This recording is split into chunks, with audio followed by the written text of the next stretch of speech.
All right, a very good afternoon to you, and you're welcome to Good Afternoon Ghana. It's a country that has been thrown into mourning yet once more as the nation loses its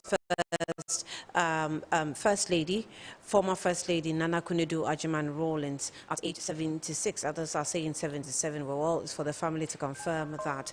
But we're having quite a number of activities lined up for us. We're having the funeral arrangements. We're having flags that's been ordered to fly at half mast, and I'm sure authorities will ensure that. But we'll be going cross over to the home of the former President Jerry John Rawlings, who is also late, the husband of the now late Nana Akufo-Addo Rawlings. It's going to be, a memorable one for the program this afternoon. And we hope that we can also satisfy your curiosity about the current situation that's befalling the country. May his soul rest in peace, and our condolences here from Metro TV and the whole team to the family of the Rawlingses. I'm having Harriet stand by, and she's going to give us the snipers of stories that's been put together by the news team. Harriet, welcome, and condolences to all of us. Good afternoon to you. Thank you very much, Annie. Well, it's now time for us to bring you the update of the news, and let's take a look at the headlines.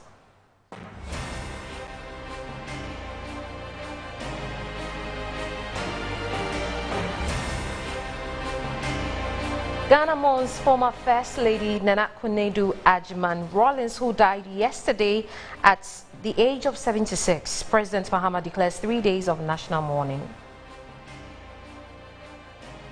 And family of the late former First Lady Nana Akufo-Addo Rawlings appealed to the public to respect their privacy following her passing. And also, Ministry of Lands and Natural Resources revokes 278 small-scale mining licenses nationwide for violating mining regulations and expired operational permits.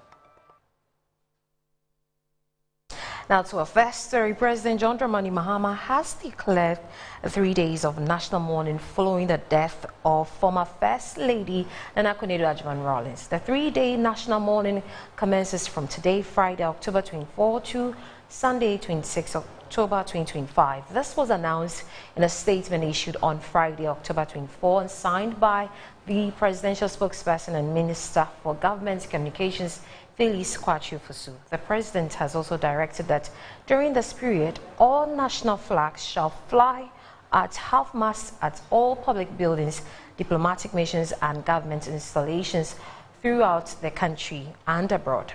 This is in honor of her memory and in recognition of her distinguished service to our nation.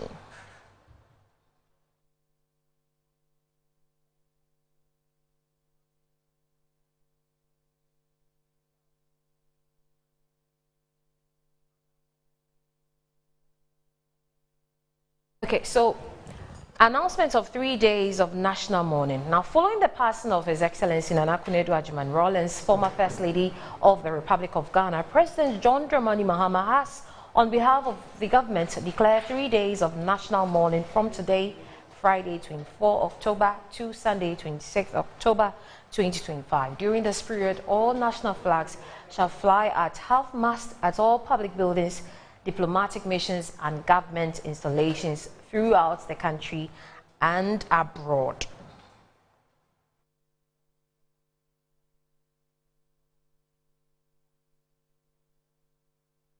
Now, this is in honor of her memory and in recognition of her distinguished service to our nation. Mrs. Addo Rawlings served Ghana with dedication and commitment, particularly in women's empowerment, child welfare and social development. The government extends its deepest condolences to the family, her children, and all who mourn this irreplaceable loss. May her soul rest in peace, perfect peace. Ofosu Danse.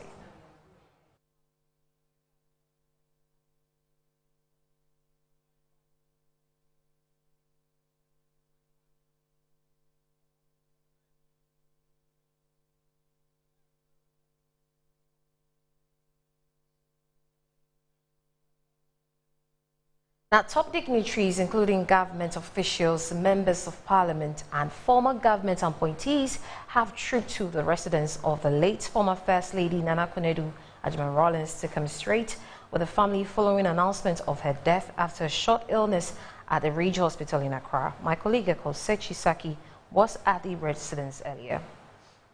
The death of the former First Lady and founder of the 31st December movement, Nana Konadu Agyeman-Rawlings, has thrown the entire nation into a state of shock and mourning. The announcement of her death by the presidency has seen quite a number of top government officials, members of parliament, and close ties trooping to the residence to confirm her demise and also commiserate with the family. Here at the residence of the former First Lady, we've seen quite a number of police officers trooping, directing the free flow of traffic to ensure that the place is not crowded. Former Minister for Communications, Trade and Industry, Ekose Gabra, has described the former First Lady as one who has led an exemplary life which is worth emulating. To reflect on a lot to be said at the right time.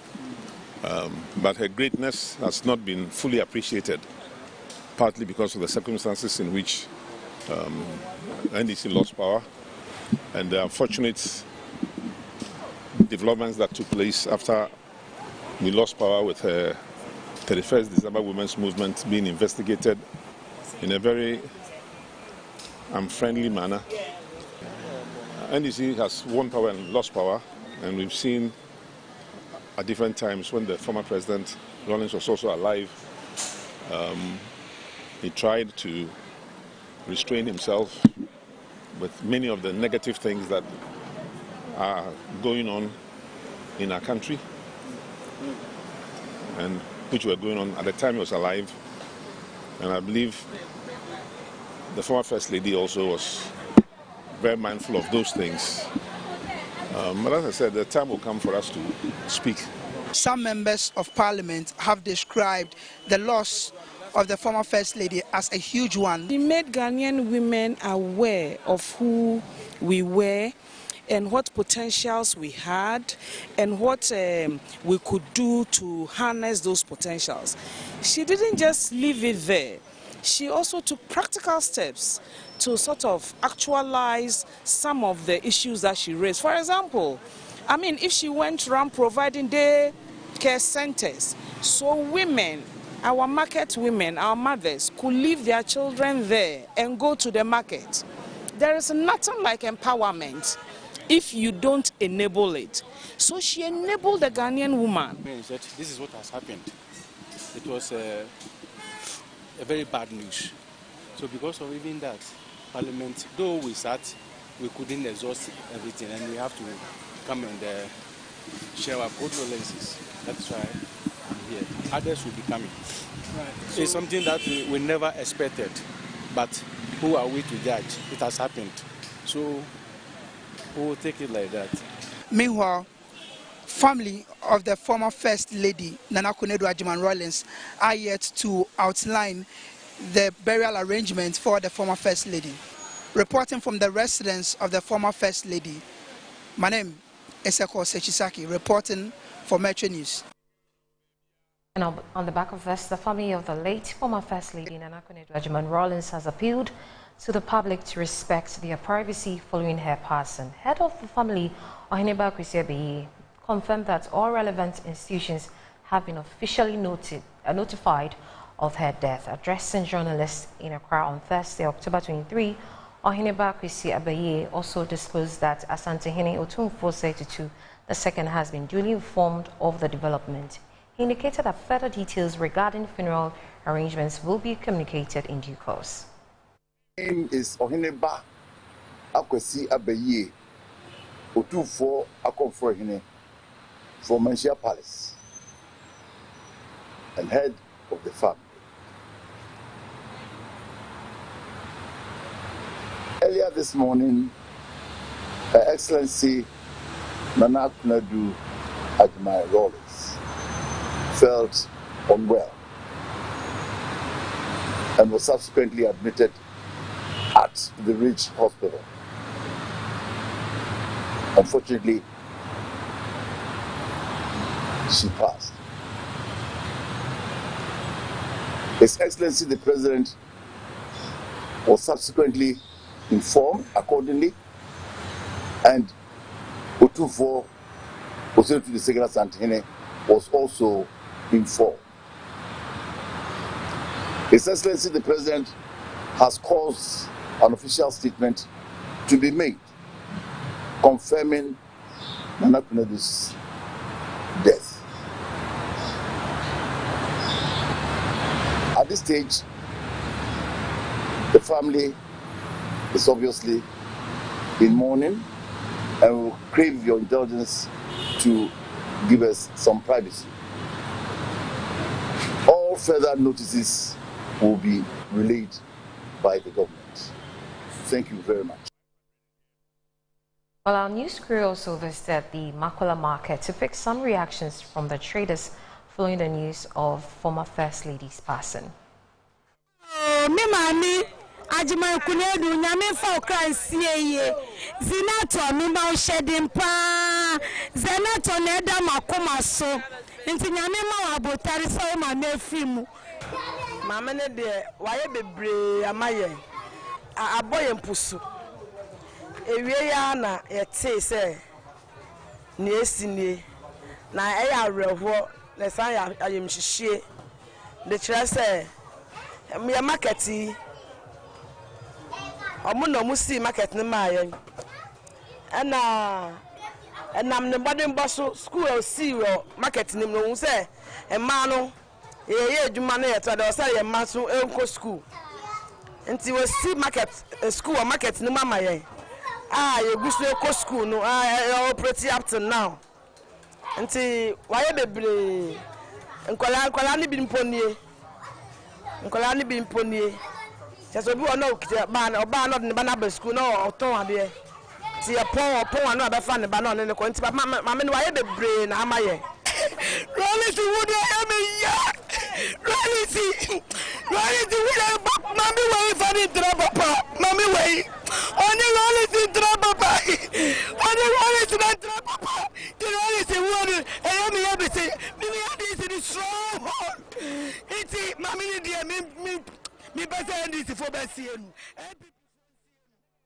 Away from that, President John Dramani Mahama has charged newly sworn-in High Court judges to serve with integrity, fairness and compassion, reminding them that justice must not be hidden behind ropes but walk among the people. Speaking at the swearing-in of ceremony at the Jubilee House, the President said the judiciary's independence must go hand-in-hand with accountability and ethical discipline to sustain public confidence in Ghana's democracy. So today, you enter that covenant with the people to interpret the law with fairness, to defend the weak with courage, and to uphold the dignity of our republic through integrity and service. Within the architecture of our judiciary, the High Court occupies an exceptional and indispensable position. Indeed, the High Court is the people's court. That is where it is a forum where the law most directly touches the lives of our citizens. It is here that a market woman defends her rights to a piece of land inherited from her grandmother. It is here that a young entrepreneur seeks justice in a contract dispute that could determine the survival or collapse of his business. It is here that a journalist defends the freedom to speak truth to power. And it is here that a parent prays for justice in the face of negligence, discrimination, or abuse. And as Nelson Mandela once said, and I quote, "A nation should not be judged by how it treats its highest citizens, but how it treats its lowest." Quotations closed. At the High Court, this reality is lived every day.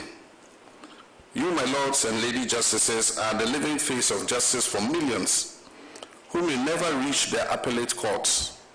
Their faith in democracy will depend on the fairness, clarity, and compassion with which you administer justice. We live in a society that is younger, more assertive, and increasingly informed. Citizens follow judgments in real time. They debate rulings on social media and question institutions that once seemed sacred. This new environment is not a threat to justice. It is a call for relevance and accessibility. Justice must not hide behind robes. It must walk amongst the people. It must be, in the words of Ghana's first Chief Justice, Akukosa, and I quote, accessible, intelligible, and responsive to the needs of the ordinary man. Quotations closed. Well, away from that, Minister for Climate Change and Sustainability, Isifu Seidu, has announced plans to establish a National Climate Change and Sustainability Hub, which will serve as a center for coordination, innovation, and capacity building for climate action across various government ministries. Speaking at the Africa Climate Dialogue in Accra, the minister stressed that Ghana's future depends on how well the country integrates climate action into its core development agenda. Use this tendency of firefighting, I said we need to have a climate home, whereby anybody in the private sector, whether you are a researcher in the academia, once you go into that hub, you should be able to find all answers to your queries relating to climate change. So this initiative, I think, should not only be restricted to the corridors of this country. We are looking at this initiative serving the entirety of the sub-region. And we are working, collaborating with all sector ministers. We are working with donor-funded sources. We are working with the EU to see how we could finance this project. A novelty, a very unique novelty that will address the challenges of climate change. Distinguished ladies and gentlemen, we are also in a position or initiated plans to ensure that we establish climate and sustainability units in all ministries in Ghana. Not only all ministries, but looking at even the district assembly level. How do we position ourselves to locally led adaptations? How do we position ourselves to educate people at the extreme end where vulnerability levels are very high? We all know that climate change is a behavioral thing. People must be educated. People must be sensitized. So establishing this climate and sustainability units in all the ministries, following up to do it in all these assemblies, will aid us in our fight against the threats of climate change. Now, the Ministry of Lands and Natural Resources has revoked 278 small-scale mining licenses nationwide for violating mining regulations and expired operational permits. This was announced by the ministry spokesperson and media relations officer Pakwesi Shandov in a Facebook post on Thursday, October 23, 2025. The move by the minister forms part of the government's renewed efforts to bring order and accountability to the small-scale mining sector. Mr. Shandov explained that the revocation targeted operators who failed to meet environmental and safety requirements or continued mining activities beyond their license validity period. The action underlines the minister's stance on restoring discipline in the sector due to government's concern over galamsey and its effects on Ghana's environment and water bodies. As part of a larger plan to encourage environmentally conscious and sustainable mining operations, this most recent move indicates the government's harder approach to industry reform.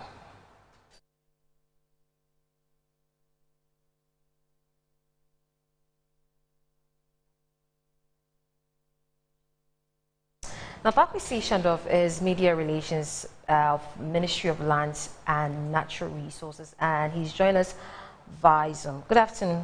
Thank you for joining us. Yeah, good afternoon. It's a pleasure. Now, 278 small-scale mining licenses revoked nationwide for violating mining regulations and expired operational permits. Tell us more about this. Well, so like we have communicated, indeed, a total of 278 mining small-scale mining licenses have been revoked. The reason for the revocations vary, but just briefly, if I have to touch on them, flouting of appropriate environmental protocols featured prominently in the reasons. Then, of course, we also detected that some of the licenses were not acquired through due process, and so we could say that they were fraudulently acquired, or others too had expired beyond their allowable limits of operation. However, the holders were still using them as basis for their operations. All of this featured in the decision to revoke them. Indeed, the 278 that have been revoked is only the beginning, because when you look at the total number that have to be revoked based on the assessment that has been done, it exceeds the 278. And so in the course of time, as we progress, we would communicate further on that, on the other licenses that have to be revoked as well. Let me also add that there is also an exercise that is currently ongoing to review licenses in the large-scale mining sector as well, because we have also detected that some of them have some peculiar irregularities, which also have to be rectified as part of government efforts to sanitize the space. And so this is going to be a long haul, and at every phase of the process, we would update accordingly. Let me find out from you, were these miners cautioned before this move? Of course. In fact, this particular news or development is supposed to have broken as way back as August of this year, 4th of August, if my memory serves me right. However, in the exercise of administrative fairness and balance and prudence, the sector minister, Honorable Emmanuel Amakofi-Boa, decided under the circumstances to create a window of redress so that all the affected persons would have an opportunity to present their cases and enter a defense on why their licenses should not be revoked. And so August has passed, September has elapsed. We are now in the dying embers of October. So clearly we have given ample space for all the issues to be rectified. And so in response to the questions, substantively, yes, all the affected persons were given room. However, when they were given that opportunity, still it was apparent that their operations and their activities flouted the laws, and that is how come we then decided to go ahead with the substantive revocation. Okay, and what do they have to do to get their license back? Well, unfortunately, this particular revocation is rather permanent. That is to say that having been done, there is no window of escape whatsoever, because government as of now is determined to ensure that the mining space is sanitized, is rid of all forms of irregularities, including licenses that have been fraudulently acquired, or those ones whose operators are not yielding to the appropriate protocols. And so when you are caught, it's actually a final outcome. There is no room or window for you to return into the space again. And so unfortunately, they can do nothing because the outcome is final and nothing would undo it. All right. Thank you very much for joining us. Pakwesi Shanov is the Media Relations Officer of the Lands and Natural Resources. And let's move on to more news. And Minister for Climate Change and Sustainability, Isifu. All right, we'll take a quick break, and when we come back, we'll continue with the news.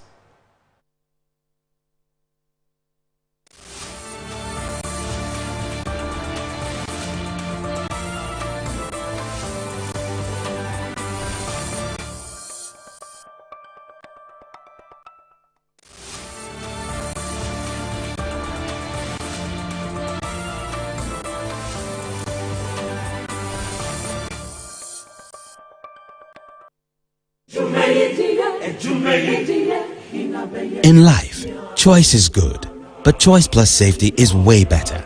Your safety and comfort is paramount. Under the cylinder recirculation model, you can buy LPG in a safe environment. All cylinders are inspected and maintained to the best safety standards, so your safety is assured. Just take your empty cylinder to the nearest exchange point and swap it for a filled cylinder. Different cylinder sizes will be available to meet your pocket size. Imagine cooking in a smoke-free environment. This will improve the health and well-being of you and your family. Choose LPG in a safer model of distribution. Cylinder recirculation model. Securing your safety. Creating more jobs.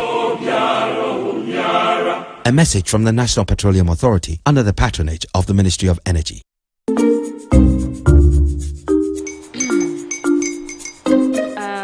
Kwame and his uncle are almost here. Wait a minute. This one too, your friend Kwame. Wait, Kwame. As in the same Kwame again? Yes, Mommy. I'm the second coming. Into all this tension just to reintroduce that broke boy from Kaswa. Why would you deceive the family like this again? Now I understand the whole delay. Troll from Kaswa dear. Why wouldn't he be late? Obey you later. Of course.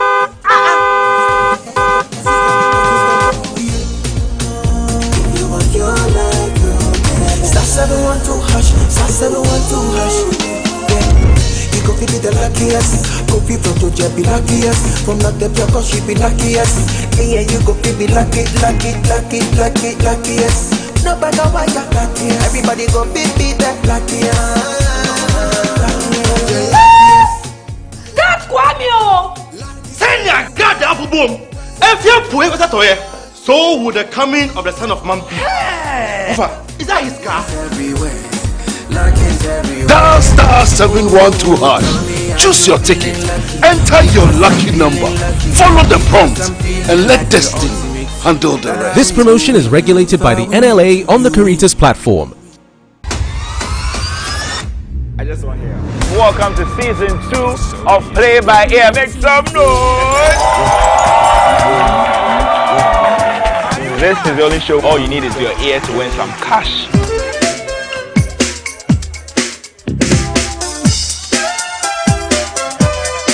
When I say play by ear, what you say?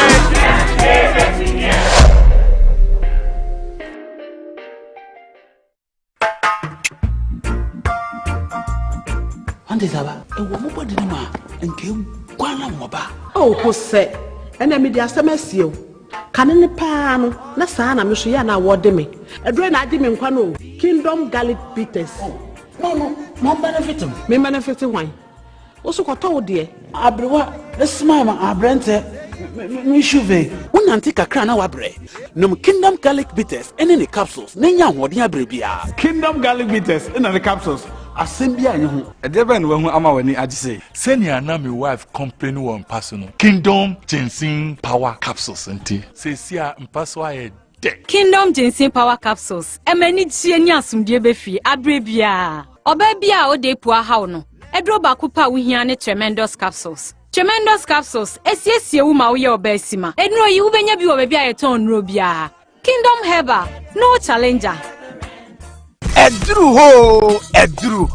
Afi odra afasheno ebeye krabeshe Ignite Media odra yakabo mu de enipa bebre enema afi afasheno Enumti kai home Metro TV Original 91.9 FM. Jerry free any jenase el mampon hu afashena se ne ani adofo eni mamponfo nyina anom asafonsa akohiem ewo OPK joint eda eye 12th October to 19th October enwumre bia na woni bibi efie da no ye de grand deba no ebebreu ehonum na ye bedan amamre ne amane di enkabomo edema ekuapeman ye wie soso a ne de games ahihye so enti bra na be kire wo bobre se wo betimi aye games ni bi na ne memne dan so eye 25th no so no uni abobo jemeso say asset ye di bo fufu party bremo uni ade ohia no warewa ene wo chance fabra na bedidi free we catch you say afi so went me ambepie mu ewo Ignite Media odra afahye we yasia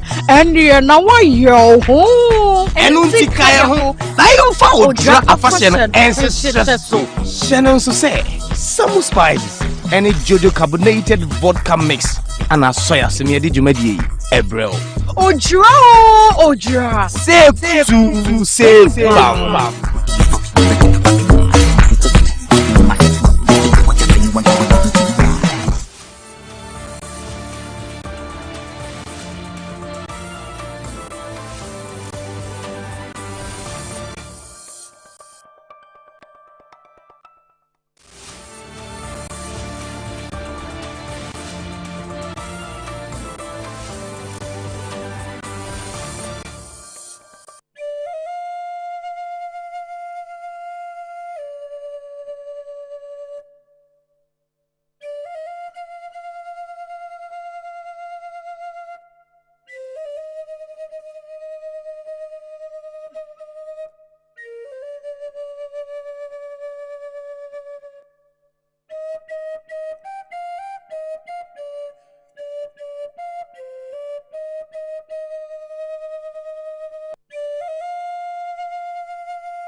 The list of key actors under the PNDC would always be incomplete without the mention of Nana Konadu Agyeman-Rawlings.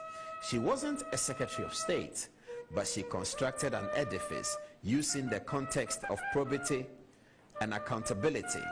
She used a lot of women to achieve many objectives. She was largely successful. Within a few years, the 31st December Women's Movement had become a power bloc in the country.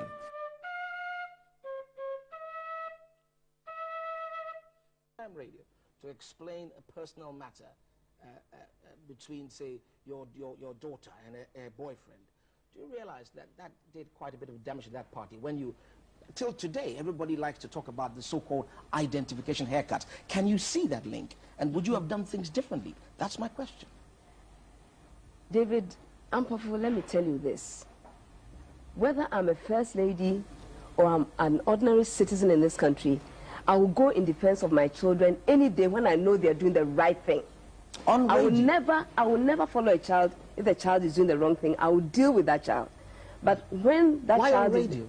Because that's where they were actually dealing with her. But is it not almost petty to descend to that level? Because don't call it petty. I don't know, maybe if you have your children at a certain age and this is going on, you can call it petty. But for me, it wasn't petty. It was destroying a child who was growing up properly, destroying that child totally. And, I honestly don't want to go into this again. Do you think your radio appearance helped that? I don't want to go into this again. I'm finalizing it, but do you think your radio appearance... I'm not even going to comment on this again. Because there are people that say that it's almost... David, I won't comment on it again. Mr. Ampofo, it's finished. Because if I go into it again, we'll have the whole hula baloo starting again. I've heard it again on the radios. I've decided I won't comment. Because for me, I have checked my daughter, and I'm happy with what's going on. I don't want to comment on this matter anymore. I honestly don't. How is your husband? He's well. Keeping body and soul together. Once in a while they complain that he's not being treated well. Is that correct? Is that a fair criticism? Well, it depends on what you mean by he's not treated correctly. No, I'm saying you say that. We hear that perhaps some money is due him, have not been paid and so on. I'm saying, what is your own view of the way this government is treating your husband? David, I don't know if you've looked at the Constitution itself. If you've looked at what the Constitution says, you'll know what should be done and what is They've said they will. I saw it in the papers in the work here. Well, but what is your view? What is your view? They've written it in the papers a number of times. Is he happy? I don't think that you should, ask me things like that. When you meet him, you can ask him these questions. But I'd like to say that, in all the things that are supposed to be done, that are not being done, a number of occasions, have come up where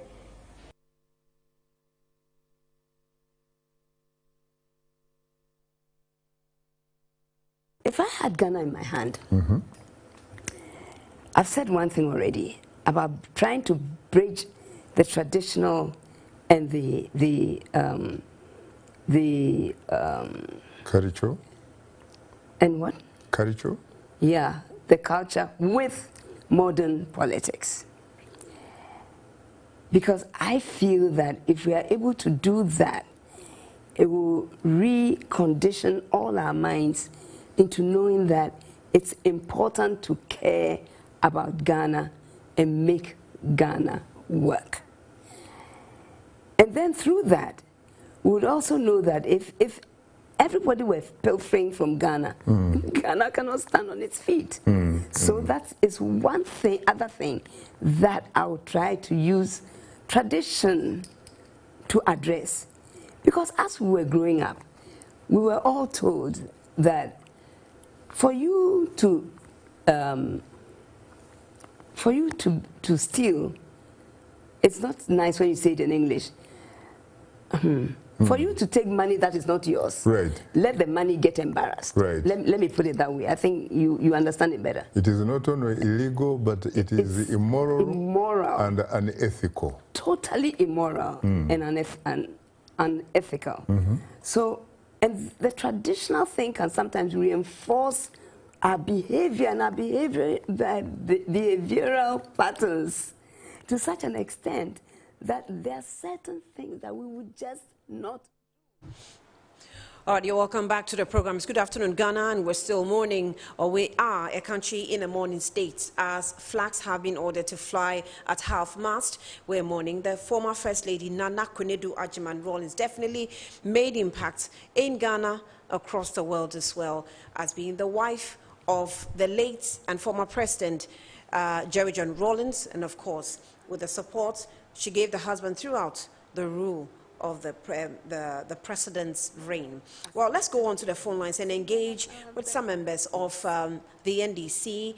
And the first person we will speak with is the Member of Parliament for Cape Coast South Constituency and also Deputy Majority Leader Kweku Ricketts Hagan, and he's joined us via phone to have a conversation with us on this development. Honourable Member, thank you so much for your time, Leader, and condolences to us all.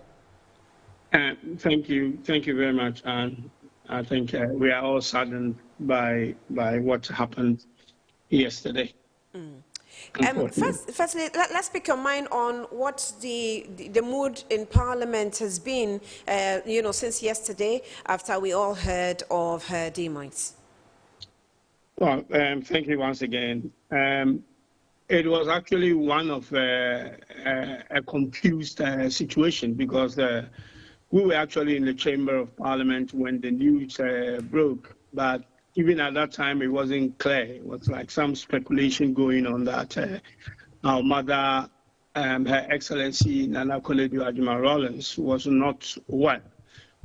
But we didn't know of any sort of ailment at that stage, so we just thought it's one of those things. And then the news became a bit fluid in the chamber, and the unfortunate news reached us that she had actually passed. So we had to halt proceedings and basically close Parliament, so we could actually go and sort of absorb the fluid information that was going on about her death. So we left the chamber without finishing the business for the day, and we just went out to hear more about the news, and we realized that is what is happening. So the mood started with a bit of a confusion, and then it becomes obviously a very somber mood, a reflective one on what she meant to us, especially the NDC. I mean, we all know her history was kind of an open book, to where she ended up in another political party that she was heading. But as for us in the NDC, we always know her, we've always known her as the mother of the NDC. If the husband, President Jerry Rawlings, was the father or the founder of the NDC, then she was the mother of the party. And she was mother throughout, the time that she was in the public space with Jerry Rawlings, when Jerry Rawlings was a military leader and later became a civilian president. I know you, as having been one of the politicians who was also quite fond of the Rawlings family, quite close to the family as well. And you also described her as a strong woman. If you can give us a bit of account of what your personal encounter with her and the family and how they impacted the nation positively. Yes, I was actually right. I became quite close to the Rawlings family. In fact, to the former president himself, Jerry Rawlings, and when he was in retirement, obviously I wasn't even in the country when he was running the country. But in his retirement, when I came back home to be with the NDC party and in government, he drew me closer, and then let me just pick information. Did he, the late Rawlings, influence your coming to Ghana or into Ghana to join the political family? Oh, absolutely not. In fact, I was here before he found me. It was more of a Professor Ivan Satanos. Okay. But yeah. Okay. And then when I got to know, Mrs. Rawlings as well, as I described her yesterday, she is undoubtedly was one of the greatest women of our time. I mean, if you look at the great women around, you know, Professor Nana Akufo-Addo, who is now our vice president and all that, you will count Mrs. Rawlings, though she didn't become a vice president, as one of our greatest women. I mean, she obviously burst into the scene with her husband around 1979, the uprising, and she stayed in the public and the social limelight for just a little short of half a century. Because if you look at 1979 to, that's about 46 years. Mm-hmm. And she was in the political space all the time, even when she set up political party and became its presidential, you know, candidate. So, you know, you can't have any word to describe her as she was a remarkable woman, definitely with faults as she was human, but you cannot challenge the fact that she made a remarkable contribution, you know, to this country, you know, called Ghana. And I think that she did that in her own right, as well as doing it with supporting her husband, President Rawlings. I mean, we all do remember, those of us who are old enough, remember the 31st December women's movement and what she did for women in empowering women to take their own destiny into their own hands, in helping them to create, you know, cottage industries, markets for their goods, helping them build a market. I mean, quite a lot. She was an advocate mm-hmm. of the education of the girl child. Mm-hmm. So Mrs.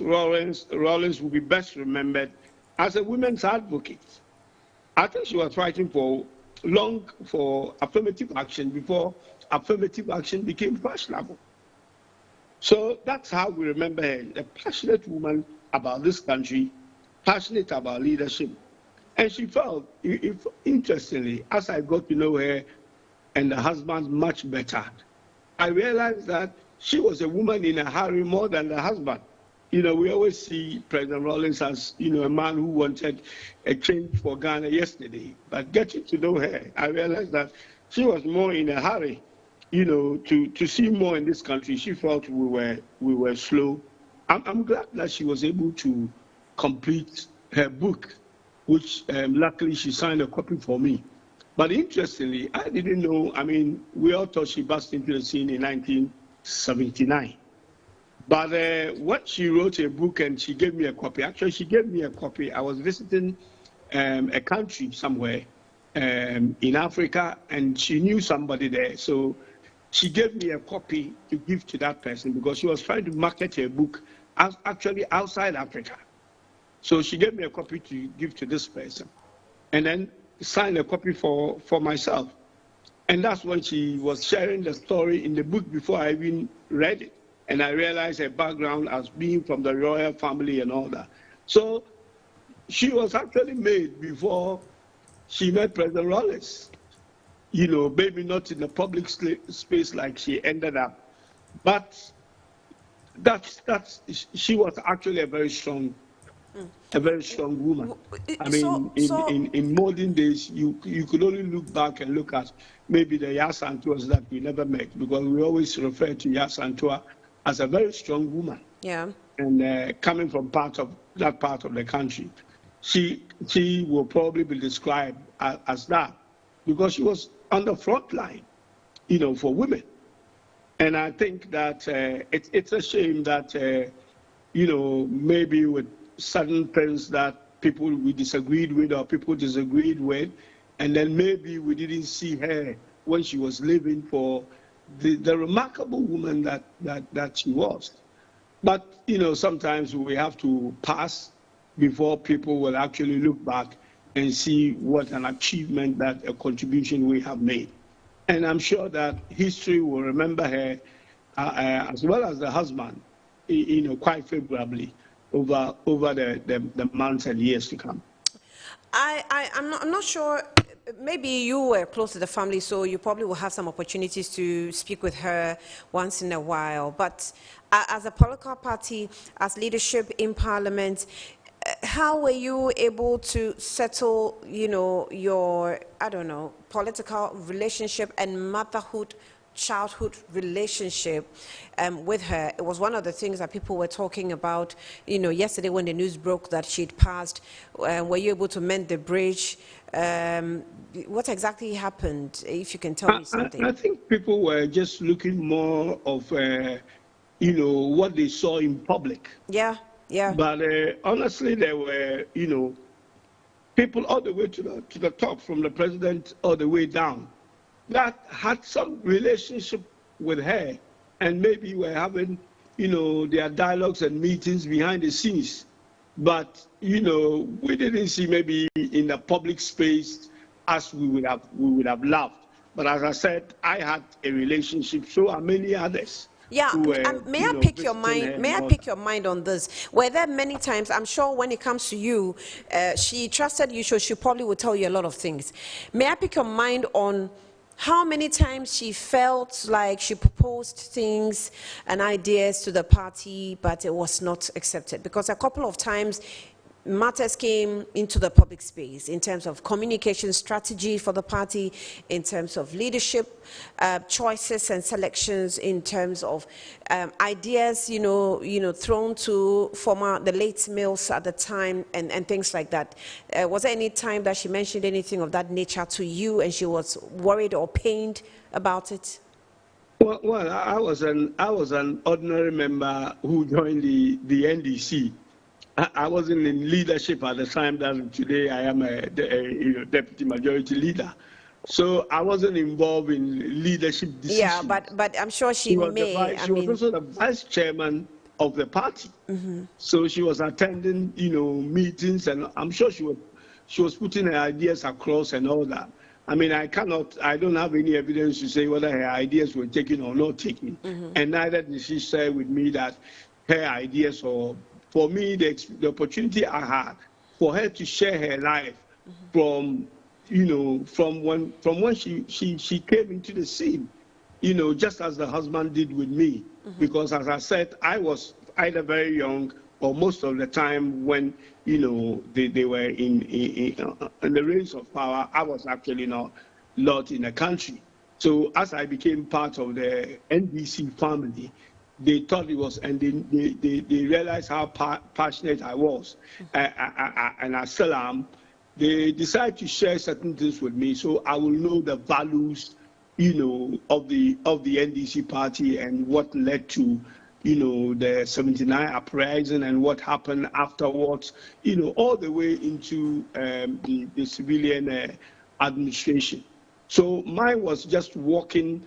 I had an opportunity to walk their journey of what they did for Ghana during that period, which are lessons that will stay with me. And so I believe there are many other people, because times that I went to visit them, I wasn't the only one who was there. There were other NDC, you know, stalwarts who were actually friends of the family, and they were together with them in the revolutionary days, the cadres and all that. I was in the cadre. You know, so they were sharing their thoughts with a lot of people. I think the one thing that I am happy with, which the husband would tell me, was not being able to complete his book, and the wife did. I mean, I'm sure there were some people who were helping him write the book, and I hope that maybe someday they will be able to put that book out. But she was able to finish her book. It Takes a Woman. As I said, I had a personal copy which I have read. And I also, you know, transported some somewhere for her to try and market it to other women, particularly in other African countries. Interesting. We hope that this marketing will reach the studios of Metro TV, so we can have copies of the books as well. However, having read her book, it's all about, you know, her values and impact she made, even if she's no more. Some positivity obviously can travel across the history of this country. What are you going to leave with us from the book you read? One of the things that was quite remarkable was that she was a very much woman rooted in the culture of the country.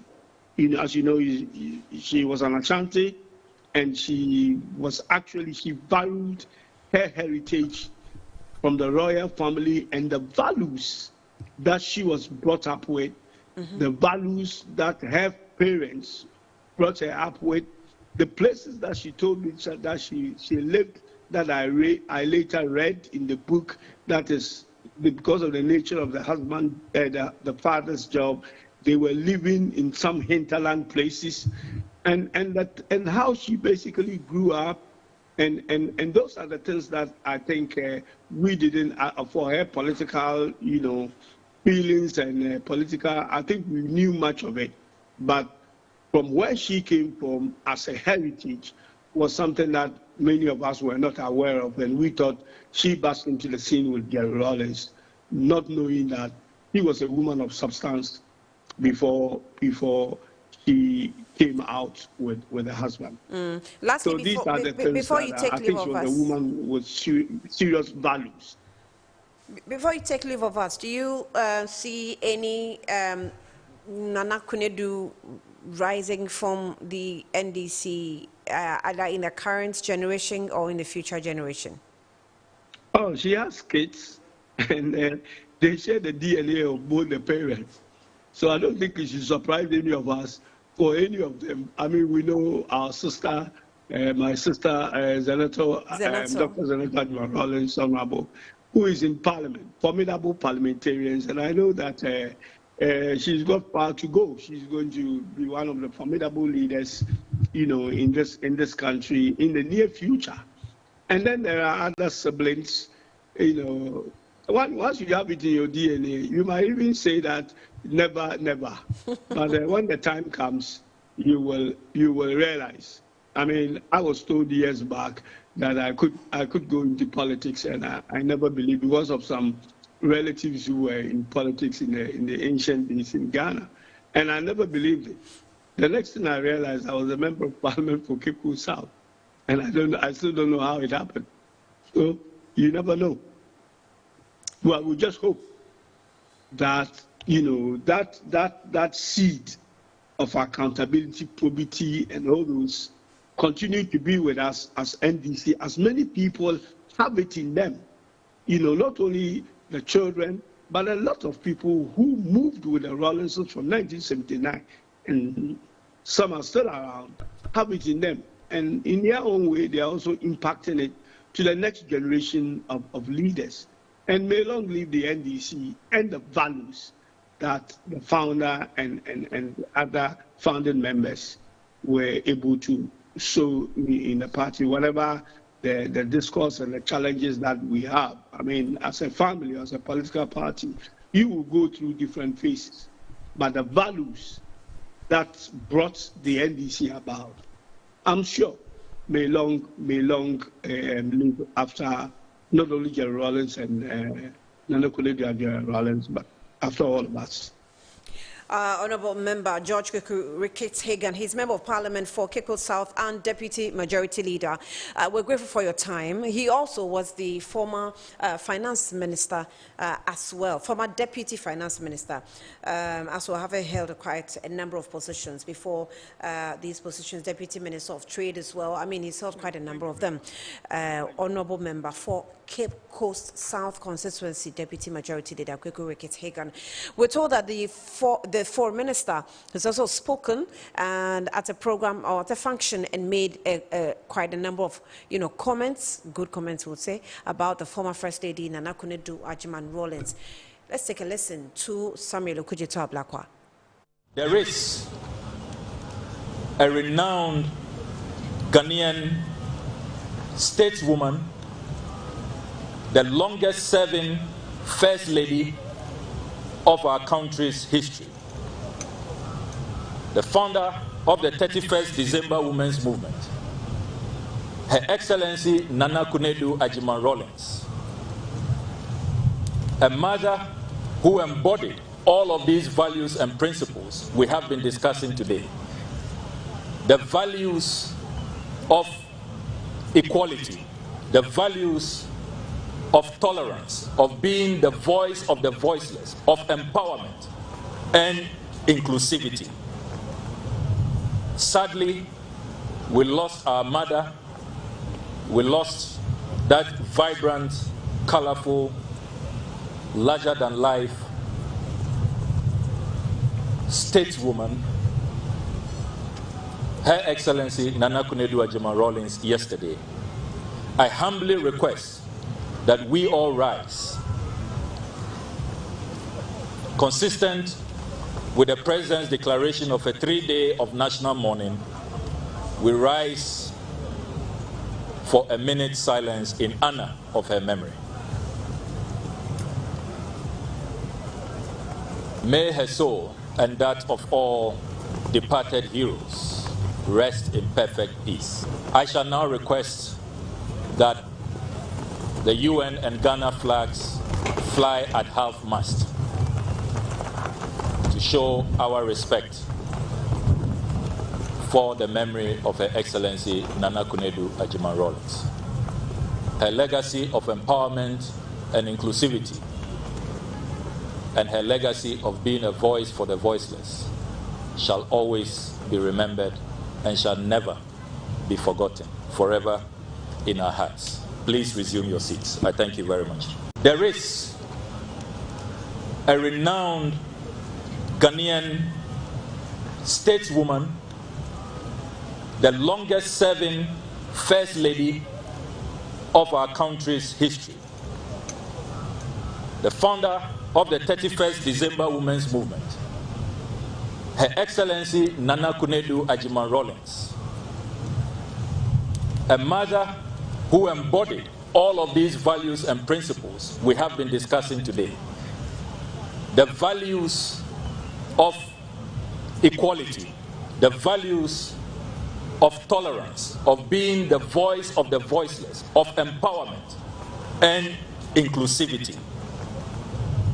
Sadly, we lost our mother. We lost that vibrant, colorful, larger-than-life stateswoman, Her Excellency Nana Konadu Agyeman-Rawlings yesterday. I humbly request that we all rise, consistent with the President's declaration of a 3-day of national mourning. We rise for a minute's silence in honor of her memory.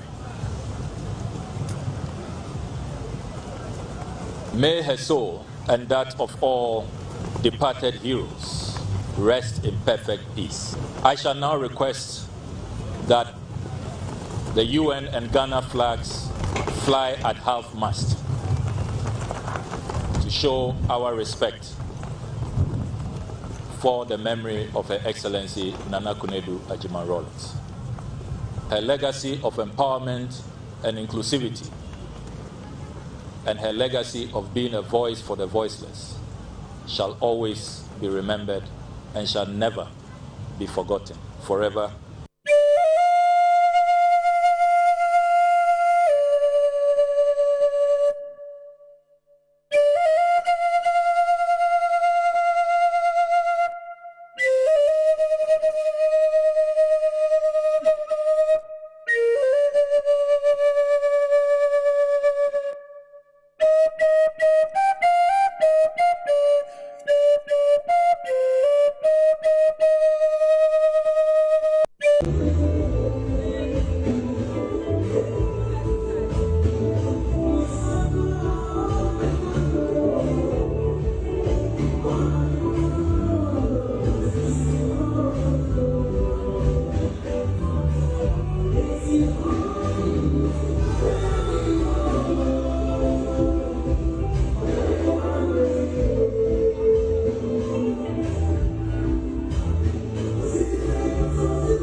standing on the wall.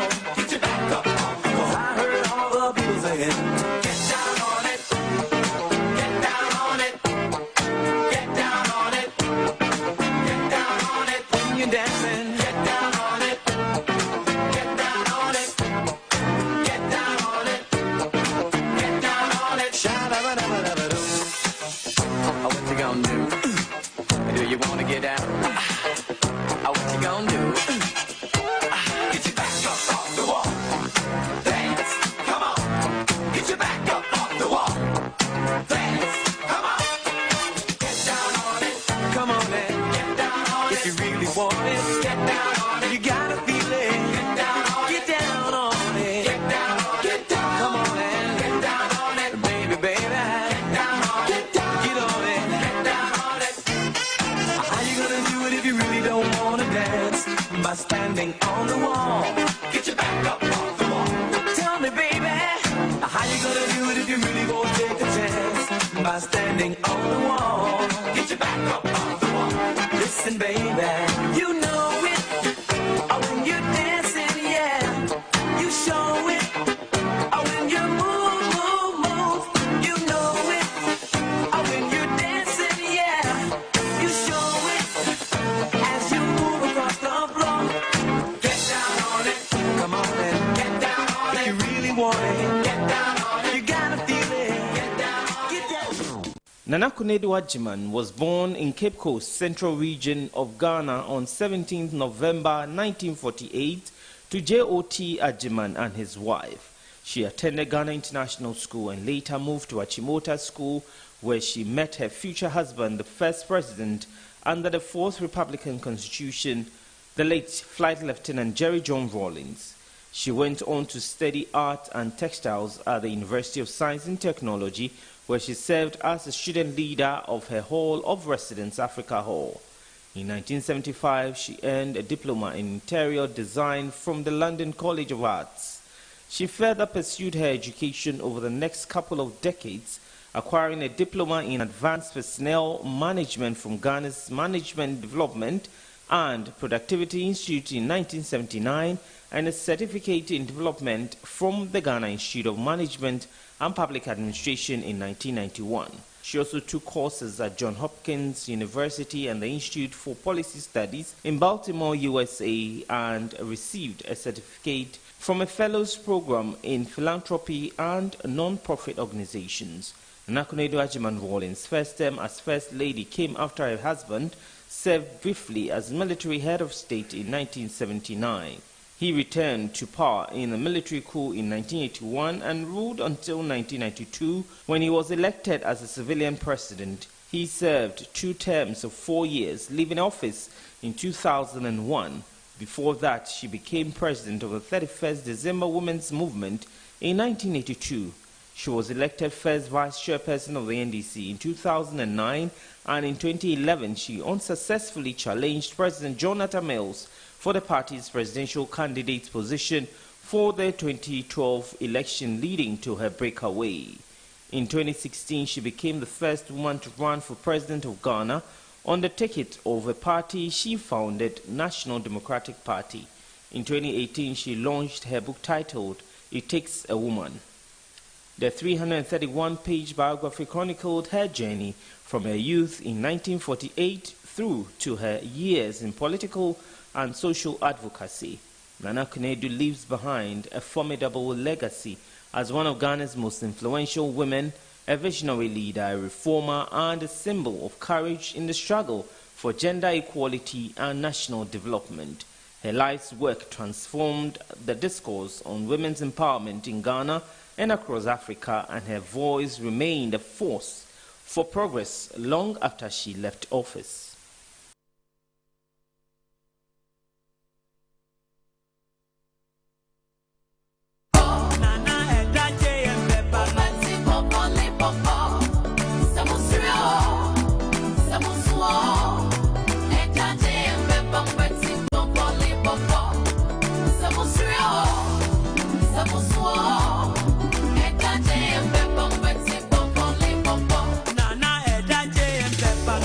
Papa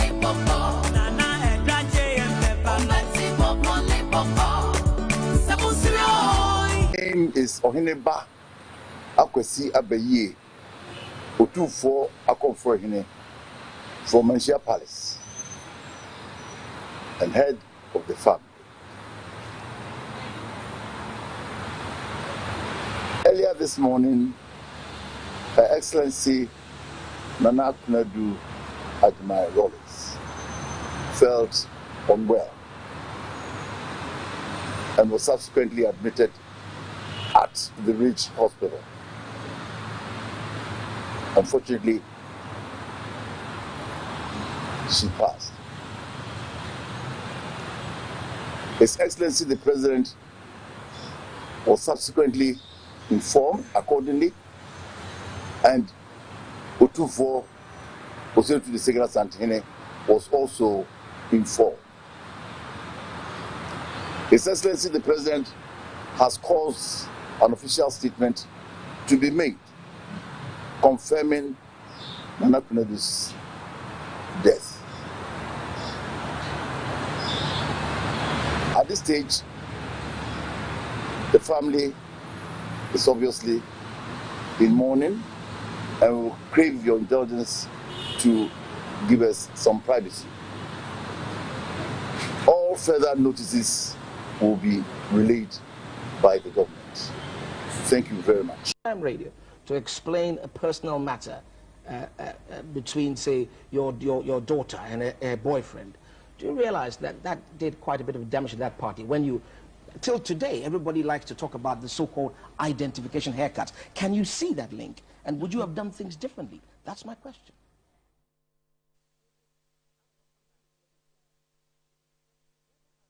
Welcome back. Dedicating the show as a tribute to the former First Lady Nana Akufo-Addo Agyemang Rawlings, and also wishing condolence to the family of the Rawlings as well. We'll take a quick breather. When we come back, Nana Sarpong Kumankumah has joined us of the CPP. She will speak with us. She's had quite a close relationship with the late former First Lady, and then we'll also speak with another woman who has also made her name in the political, history of this country, Betty Mouldy-Drisu, who is currently one of the Council of States in the country. We'll speak with her as well, and know the words and how they feel now that we have Nana Akufo-Addo Agyemang Rawlings, having left us. We'll be back shortly.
So congratulations to you and everybody that won on the bonus ticket. Okay, yes, we hope that next year you get on the luckiest again and win bigger than you won this time.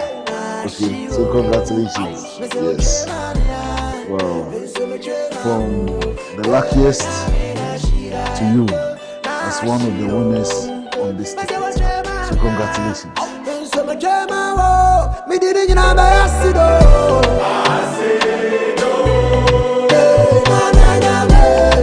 Luck is everywhere for everyone, yeah. The luckiest.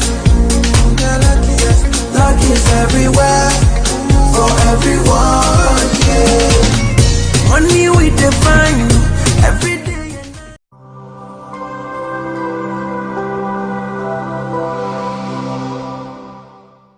This is Bishop Ene Takiaboy, inviting all Victory Bible Church members and friends and family I want you to understand that God has been so good to us for 40 years. 40 years of Jesus is our victory. So don't forget that we are all expected. We are all required. We must all gather from 27th and then 28th, 29th, 30th. But don't forget that 31st, which is Friday in the evening, we are all marching to Independence Square.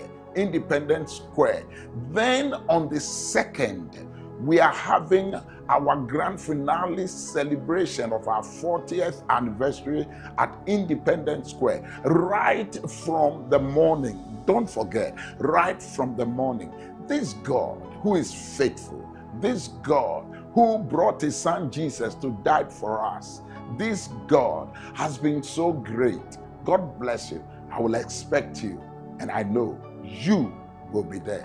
God richly bless you.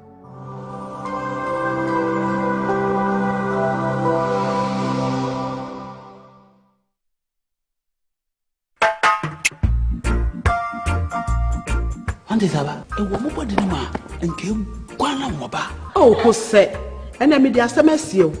Cannon Pano, Nasana, Mishiana, what me. A drain I didn't quano, Kingdom Garlic Bitters. No, benefit him. Me benefit wine. Also, got told dear. Abrewa, the smama, Abrente, Mishuve. One antique crown our bread. No Kingdom Garlic Bitters, and any capsules. Nanya, what ya brebia. Kingdom Garlic Bitters, and the capsules. Assembia, you. A devil when I'm when I say. Send your name, your wife, complain one personal. Kingdom Ginseng Power Capsules, and tea. Say, see, I'm persuaded. Kingdom Ginseng Power Capsules. Emeni tienya sumdie befi abrebia. Obebia o de poa haw no. Edro ba kupa wuhia ne Tremendous Capsules. Tremendous Capsules esiesie wu ma wo ye obesima. Enro yi ubenya bi wo bebia ye ton nro bia. Kingdom Herbal, no challenger.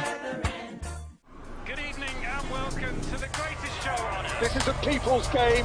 They will be bubbling about this one for weeks and months to come. Let's go!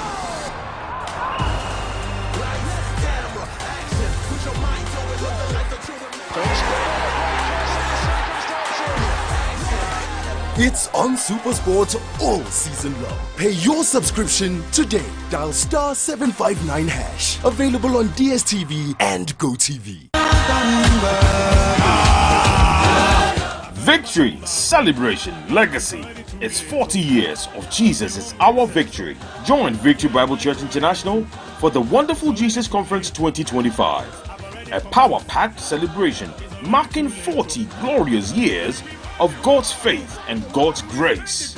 It all begins on Saturday, 12th October with the Mega Praise and Worship Night, a night of pure gratitude and praise. Then get ready for the Wonder Walk on October 25th, a citywide walk of testimony and victory. From October 27th to the 30th of October, the Wonderful Jesus Conference continues live at the VBCI Dominion Sanctuary, Awoshi Junction. Expect nothing but divine encounters, miracles, and transformation. On October 31st, meet us at the Independence Square for a nationwide gathering of worship, power, and the Word.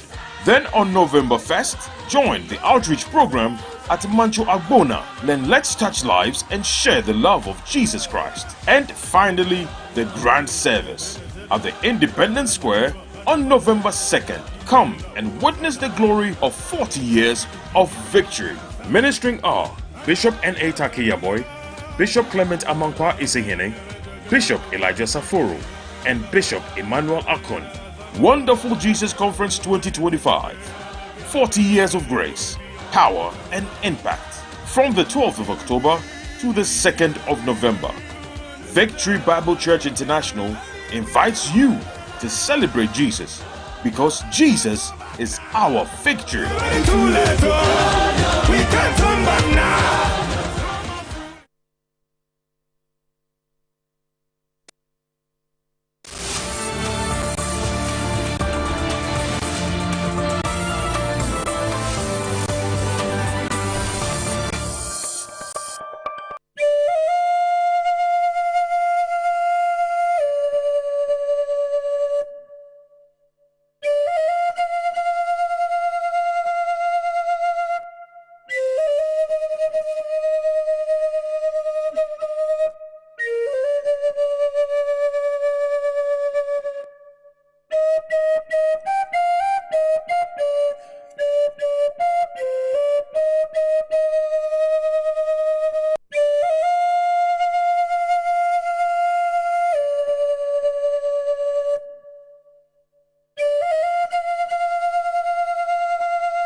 Welcome back. We're still mourning the former First Lady Nana Akufo-Addo Agyeman-Rawlings, who has taken, leave of us now from the world or from this life, and we wish her, a peaceful resting place, and also condolences to the family as well. Now we have with us in the studio Nana Frimpong Sapong Kuma, who actually is the flag bearer of the CPP, also a political party, quite active now in Ghana, I would say. In fact, since that woman also joined, Nana Akufo-Addo writes a book, and she says, it takes a woman, right? It takes a woman.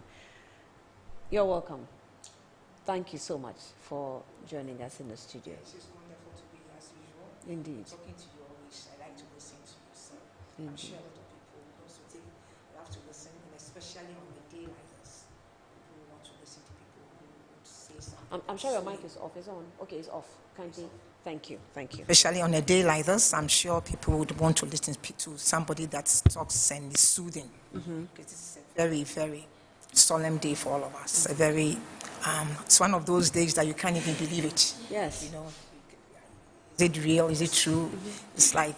In fact, I just spoke with the Deputy Majority Leader, Rickett Hagan. They were all very confused and shocked when they were able to confirm. Eventually, when they confirmed, they still didn't want to accept that it had happened. I mean, I can understand when Omane Boamah and other ministers and other leaders of this country passed, it was a shock, it was painful. But this is also carries a very different confusion altogether. Precisely. I mean, yes, like Omane, my son, when he passed, that one was, the pain is different. Yes. This one. It hurts differently as well. Yes, because it's like you do expect that people will die. But when someone is so energetic and someone that has lived a life that you'd call beyond legacy, for me, this woman is, I compare her to someone like Winnie Mandela. Yes. That's the place that I keep her. I keep her, and it's more than just a first lady. It's someone that really represents, for me, the epitome of what a woman should be. Yes. Simply because, in as much as she had her political initiations, and we all know that maybe she's here and you are there, she still combined that work in a way that people actually, I have a friend who said, I never really saw her with babies, like pregnant woman with babies all over. You won't even find pictures like that. Yet she had her children, she had her family, she took care of them, and she was able to take a movement to the minutest, the smallest community, to where women that before could not even have imagined that they can leave their children with anybody else apart from maybe their mother who was alive or another family member, could now leave their child and go on their daily activities. And that for me is, if you've been a mother, especially a single mother with children, you would appreciate that than anything else. For those of us who knew her on a personal level and really have a lot of esteem for her, one of the areas that I want women to remember her with, because maybe somebody didn't know, is the role that she played in bringing up children. Okay. She was very passionate about bringing up children, because there was, I think, one of those controversies about her children and, other issues which I wouldn't want to go into, and she was absolutely not happy about it, and she had to go every extent and every length to justify her decisions at the time. Yes, even the last meeting I had with the last time I met her, her granddaughter, at the meeting, was just trying to, I went to, the girl was coming there, the way she would be disciplined. Don't come in here. Okay, so nice enough. Okay, so now you can go. So come, you understand? Yeah. She made sure that she brought the kids. She said she didn't want to bring her children to feel like they were so privileged. So she gave them, and she was there. She was there for them, and yet she was able to take this organization. We are the founders of 31st. I mean, people don't know. Nana Konadu, I mean, even when she was alive. It's the reason why we actually literally dragged you into this. Yes, when she was alive, on occasion she actually mentioned that she was not the original founder. We founded 31st. I was the organizer for 31st. Myself, Lifwa Sedu, also gone. May she rest in peace. Ya Asedu, who married Chris Actim. She just died recently. Cynthia Nyama. Then there's Yawa. 5 of us. And then Mrs. Obinim. And then there was another minister. I always forget the name. I remember the name before I leave. We were the ones that actually came up with the concept, came up with the idea. It had nothing to do with the revolution. Yeah. I always tell people. It was simply because we wanted to get the military not to harass us and be able to help the women. And because me, myself, was a business person, and I didn't think women should be molested, and we keep blaming women for every problem in this country. So at the time that we had issues, some of us had to go into exile. By the time I came back in the early 90s, that was when the party, Ghana was going back to party... democracy. Yes, and I remember going to meet with her. We spoke about 4 hours. I was surprised. She explained everything, told me what she's done with the movement and all that. And at that point, I just came to the realization that she got the opportunity and ran with it. And that is what I'm happy about. Her personal, who Nana Konadu as an individual, as a person, just strip her off the first lady side, and her as a person. She just took this movement and made sure that every woman... Which means she ran the organization so well. Everybody that doesn't know that she was not even the originator Absolutely. of the idea. Absolutely. Associated with her. Oh, she founded 31st, precisely. She won't even know how the name came about. And I know that for sure, because I know the meetings we had, 8 hours of fighting before we agreed on the name 31st. She won't even know how the logo came. Because that woman, we had a logo that says total liberation by all means necessary, with the woman of a gun. We used the Yaya Santua as the symbol. She wouldn't understand. So how did she step in when the founders... Now here we are, back to founders and founder.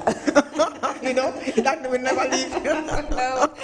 So how did she step in with the founders and founder? Well, when the founders were not there, then she had to step in to take over. My ex-husband was with the military, was the revolution, Bawa Mahama.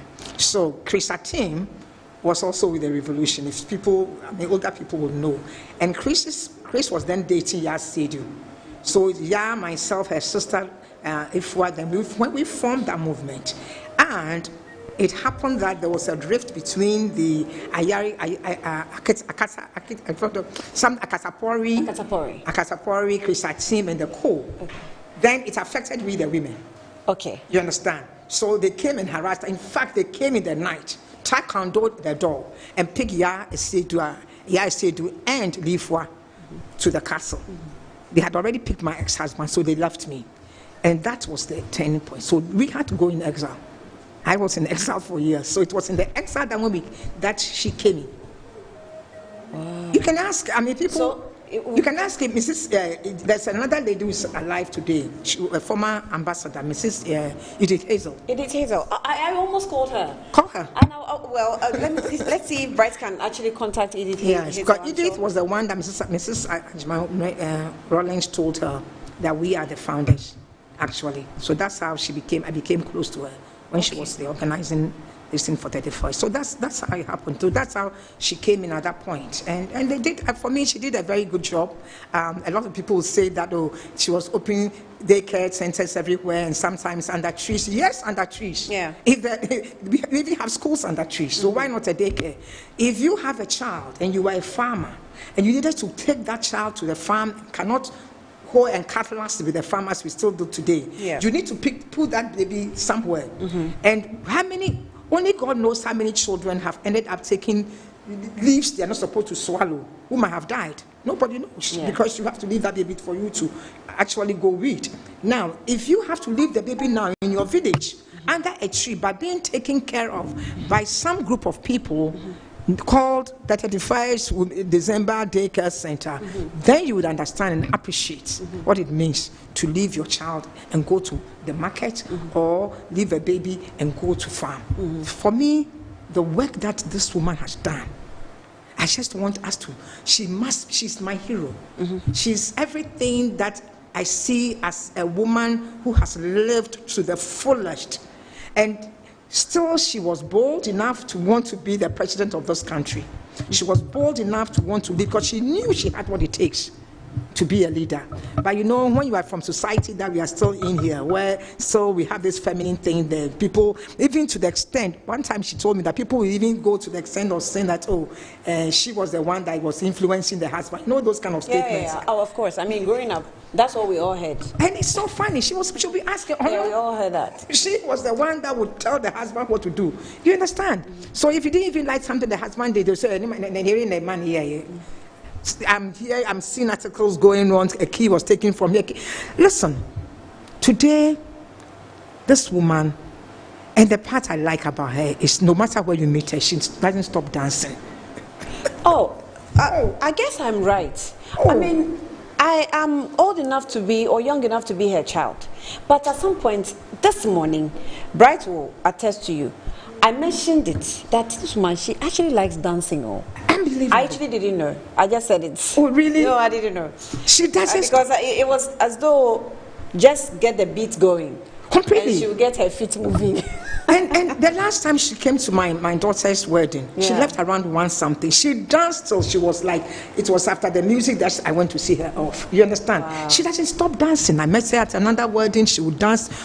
She would take her beer. I was also drinking beer, but me and I couldn't even walk because me couldn't do it. Then when she was also getting up, she also having muscle pull. She said, "Nana, bring me so." So she had to take water for about another 20 minutes, and I held her into the car. This woman, for me, represents, for every woman listening to my voice today, forget the politics portion. We've lost a gem. Look at her. Yeah. See, you see, she just danced, and she will still be dancing as though she's just I said, and she would eat. Yeah. She eats when she go to functions with. Have you seen her at any function before? Yeah, of course. When I'm eating, I'm counting my calories and I'm wondering. I'm just. She will eat everything. No, she will eat everything. She has a fast metabolism. She will eat everything. She will eat the chips. She will eat the granuts and everything. And yet she still maintained her shape and everything. I remember the early part of 31st.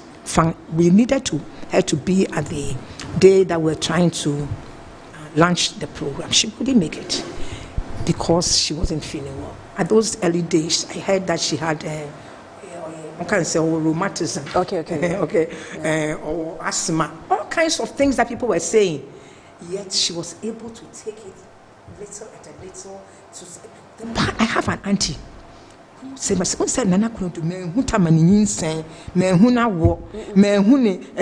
I was out of the country, like I said, so I really didn't. But even my aunties were saying that they really never saw her in public like that. Yet she was able to take care of her children." Is that something that is a communication that maybe young women of today should learn from? You don't necessarily have to show your bum because you're pregnant. You don't necessarily have to be everywhere. Or she did that for a special reason? No, I think she did it because of who she is. She was able to section something separate and yet did all of it well. Let me tell you why I know she did all of it well.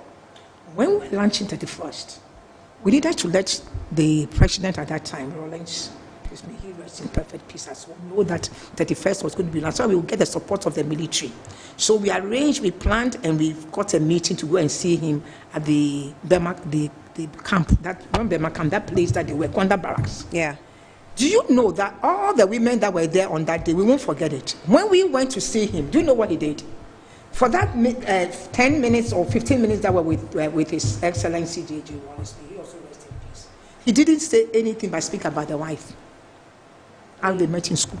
How she's a wonderful woman. How she's the best thing that ever happened. So when we got up, I said, "Then not happen again." Yeah, the kind of my favorite. We have some corner kind. With the younger, I mean, like, I was surprised. Every one of us. No, you were jealous. Maybe jealousy. I wasn't. I was young. I was like in my early 20s, so I wasn't jealous. I was also married then, anyway. But I was surprised that we are going there to go talk to this man about something so that all he ended up doing. But I think his point, though, was to tell us that women can make a lot of influence. Because the thing that I remember he telling us then was how when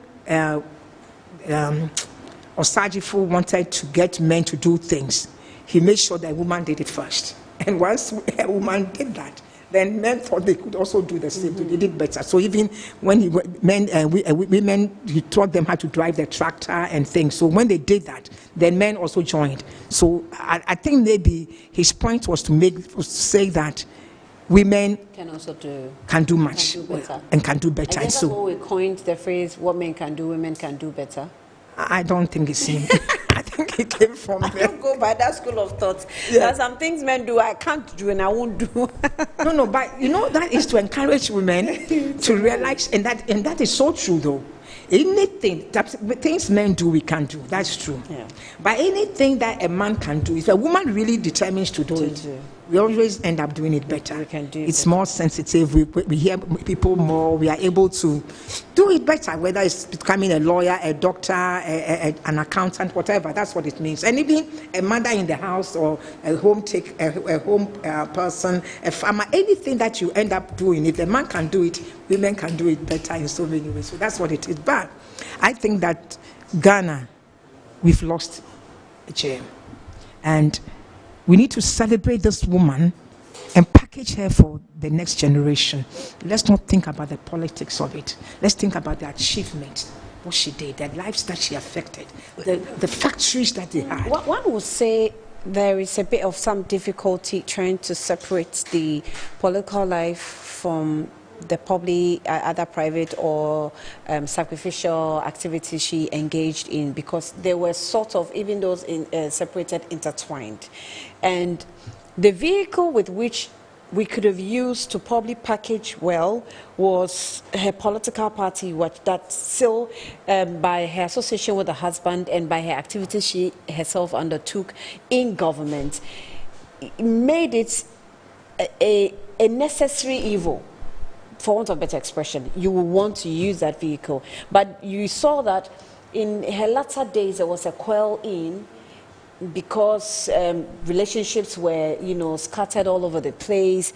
There was no straight, communication with herself as a mother of the party and maybe party faithfuls. Well, some of them tried to accord her their respects, but you could tell that there were still some more bridges that were burnt. How do we fix it? We're not sure. I mean, I spoke with the deputy majority leader, and I was asking how were they managing if behind the scenes they were talking. He confirmed that yes, we were communicating. Maybe you wouldn't see things in public, but we saw things, we did things behind the scenes. So in terms of packaging, and things like that, what exactly are we going to be able to do to package her impact she left with us? I'm glad you said that. Some things I can't say here. Yes. As to how she felt. Okay. Just humbly, hold on. Let's go to the MPP. The party released a statement earlier on, also, grieving with the family of the Rawlinses, and we're told that Annie has joined us via phone. Antoinette Chibo-Dakonshi, doctor actually. She is Deputy General Secretary of the MPP. Doc, thank you so much for your time, and you're welcome to Good Afternoon Ghana. Good afternoon, Annie, and it's a pleasure to join you. It's a pleasure to have you as well. Firstly, we're grateful that you also released a statement as a political party. We know that Nana Konadu, like I said, in her latter days also had quite a good relationship with you as a political party, especially with Nanado as a president, and then I think some of you party members also tapped into it. What were your last days with her like?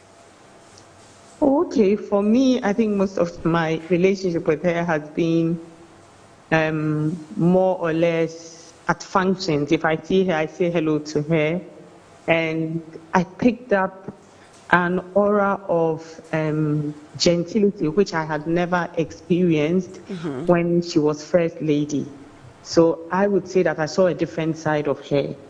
And it made me admire her greatly, because then I believe that when you are in political space and as the First Lady, especially from a military to a democratic government, there was a sense of stability and respect that she had to command. She had to be firm, at the same time be diligent in making decisions that would complement whatever her husband was doing. And I think it was not an easy journey for her. That's what I believe I felt in her presence every time.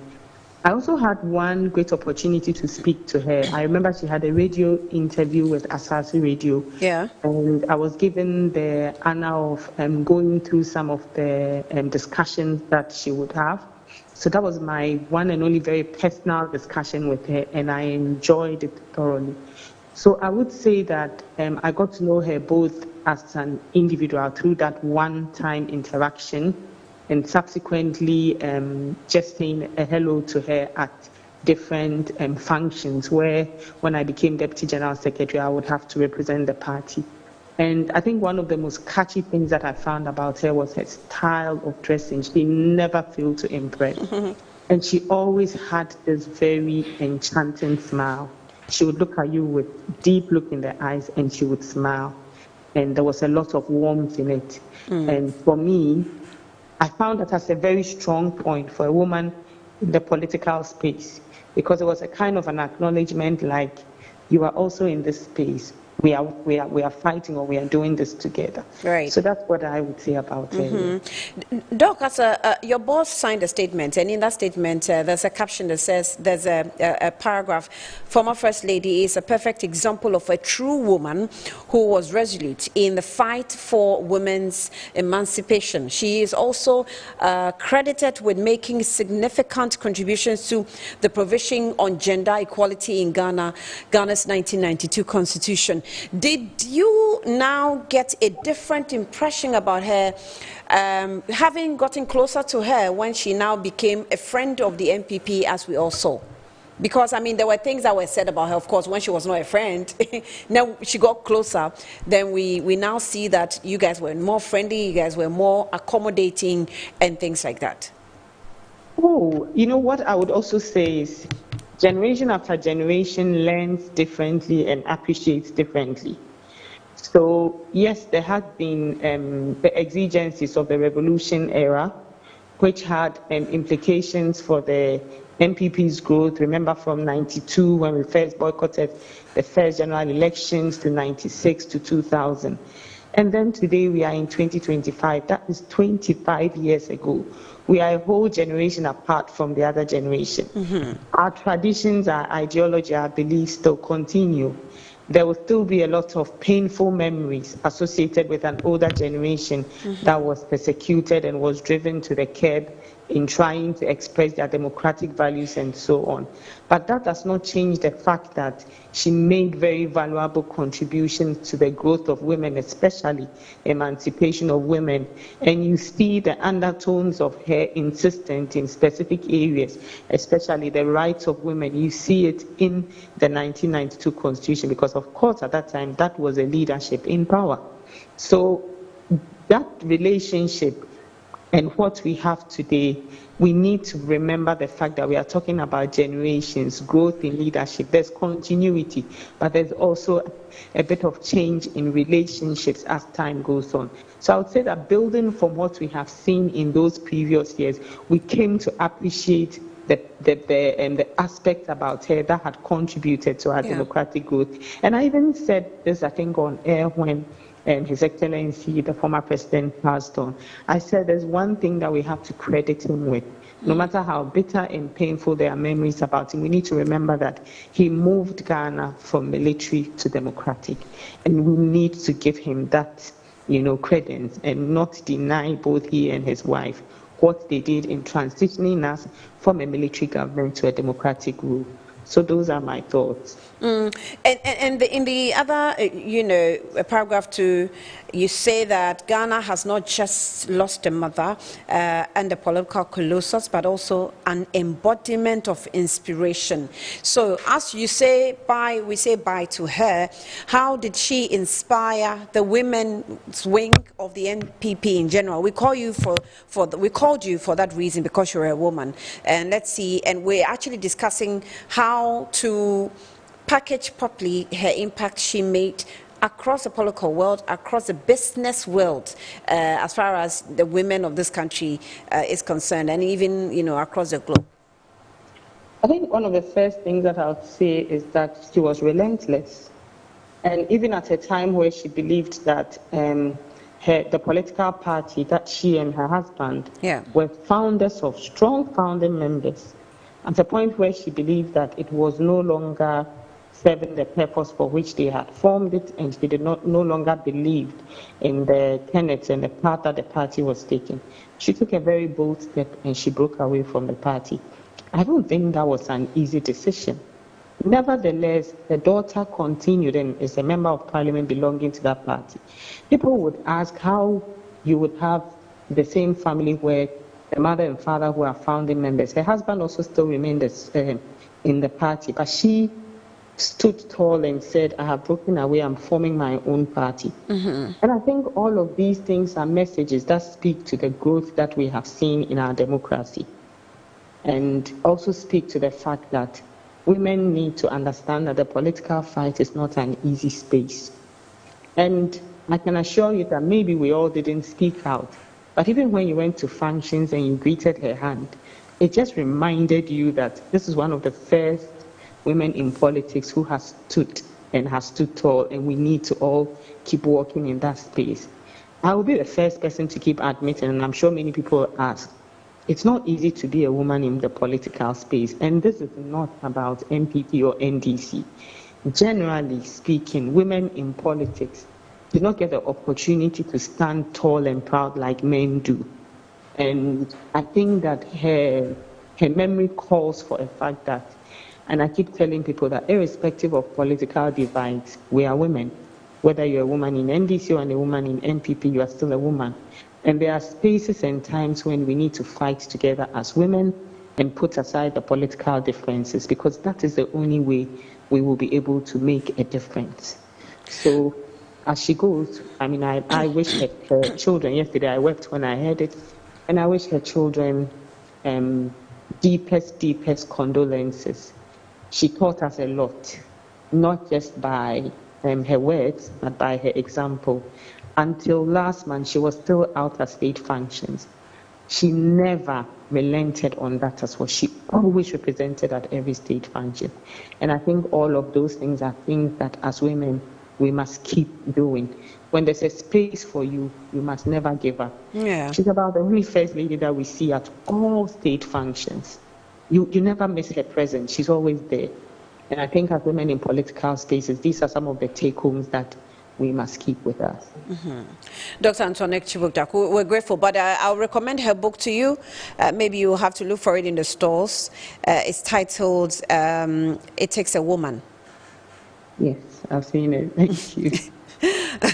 I'm grateful for your time this afternoon. Dr. Antoinette Chibuk-Daku is the Deputy General Secretary for the NPP, also sharing their thoughts on the loss of Nana Akufo-Addo Agyeman-Rawlings. Back to you. So we're talking about the packaging, and you heard me ask her and what she also said. What were you going to say before she joined us? Absolutely. I'm glad you actually spoke to her. She spoke very well, and it's even helped me to even clarify what I want to say even better, in the sense that it is so important that we do separate her. I just saw a picture of herself and the husband. In as much as we saw her on the podcast scene with her husband, she still had herself. Today, her husband left and she's gone. It's her that has gone. And so we all came in by ourselves. So once upon a time, we all have different titles. You are a woman, you are a mother, you are a teacher, you are a wife, and you are all that. We are talking about the woman Nana Akufo-Addo Agyeman-Rawlings, or Nana Akufo-Addo Agyeman, for that matter. She didn't it wasn't her fault, or let me say, she was married to JJ, who became a president of the nation. If, that might not have been a choice she made, but she made it based on love or whatever. Yeah. But that she was the first lady, it's as a result of the fact that the husband was the president. She could do what first ladies do all the time, and they do very well. I believe she went beyond the call of duty. That's where I'm coming from. Yeah. And I think she really set the pace for find a space for a first lady, because the Constitution didn't make provision for a first lady. Yes. We really didn't care whether you're a wife or whatever, and so we didn't make provision for a space. But she sets some record that every first lady going forward was challenged. Yes. That you need to do something. You can't be a housewife. Listen, you see one of her contribution. I know friends. Especially a friend I met once, I think somebody that I knew on a personal level, when the father died, the mother had 9 children. They literally sent them out of the house. Okay. Because there was no will. That PNDC law 111, that she actually influenced at that time. Yes. Might look like nothing or not much. Yeah. But for women who, especially those that were married the customary way or have stayed with a man and all those things, and there was no will, and the husband died interstate.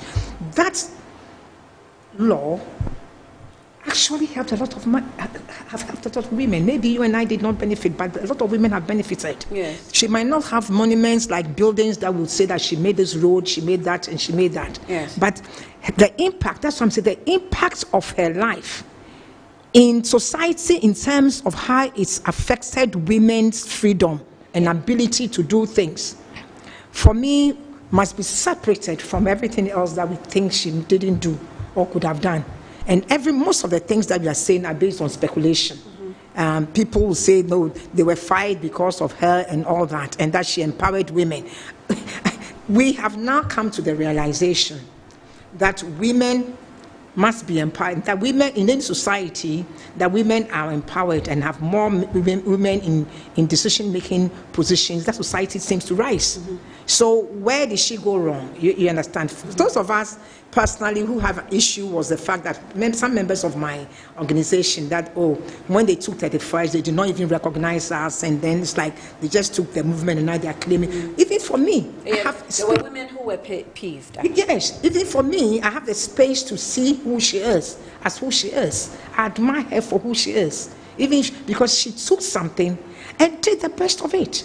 She had a choice. People think it was a movement that helped the NDC. So be it. Maybe that was why she was so hurt, when she also thought that it was her turn and people should really give her something back, and she didn't. In fact, I'll be honest with you today. I wasn't too happy about the way I thought the husband should have supported her. But in fact, the husband also did well, though. But I really thought they should have done better than they did, because I saw the contribution that movement did to help NDC, even though they absorbed CPP before they became whatever. The women's wing also really helped them. And there was no women's wing to the extent that it would have been, but for the fact that this lady opened close to 900 daycare centers. Daycare centers, not 900 women, 900 daycare centers, bringing different women into an area that they can go to work. That, for me, is powerful. Well, when we talk about creation of jobs, she knows how to create jobs. Precisely. And this is not to talk about the factories and other things that they do. Just the daycare. The daycare for me is the most important one, because women would always find something to do, even if it's to sell ice water. But to carry a baby at your back, to sell the ice water, it's injustice. Some of you, maybe our generation today, may not know what the PNDC Law 111 was about. I mean, those days we should talk about it a lot, but these days we don't really. I think the women are working, so they think they don't care about daycare. You know, just yesterday I saw a woman, struggling to identify herself as a wife of someone, a man outside, and trying to seek visa for herself and her children. To justify that, yes, she is the wife, was a problem. I'm not going to mention the embassy. It was sad. I stood there, I watched, I couldn't, I wish I could help. But we still suffer that situation today, and it was 2 strong boys. And I'm thinking she's probably taking care of the children by herself. This man has left her. We are still the weaker link, no matter what you do, you know. So try and do something, you know, help yourself. But let's go on to the phone lines and so engage with some more strong women in the society. Betty Modrisu, Madam, she is a member of the Council of State today. She was an Attorney General before. She was Minister for Education before. She actually has held some positions, you know, globally. Also, in the, you know, I'll mention them maybe later, but now we're morning, so let's go into the phone lines. She has joined us to also share, you know, her condolence message with us. Madam Betty Modrisu, thank you so much for your time, and you're welcome to Good Afternoon, Ghana. Thank you so much. Thank you so much. It's a privilege to have you. For you allowing me to express my extreme condolences to the family, the children of the late Nana Konadu Agyeman-Rawlings on this untimely cessation of her life. We mourn her as a nation, but as the women of Ghana know that she was our trailblazer, she was our leader, she was fearless, she was dynamic, and her name is a household word in Ghana, and we mourn her passing truly. So I'm in the studio with Madam Kumankuma as well. She's also said quite a lot. We would love to hear from you. We know that you had quite a good relationship with the late Nana Konadu Agyeman-Rawlings. Tell us your side, your part, the role you played in her life, and likewise the role she also played in your life. What memories, fond memories, can you share with us?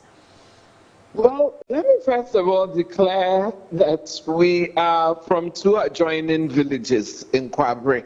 Ifija Kwabre South, to be precise, in the Ashanti region.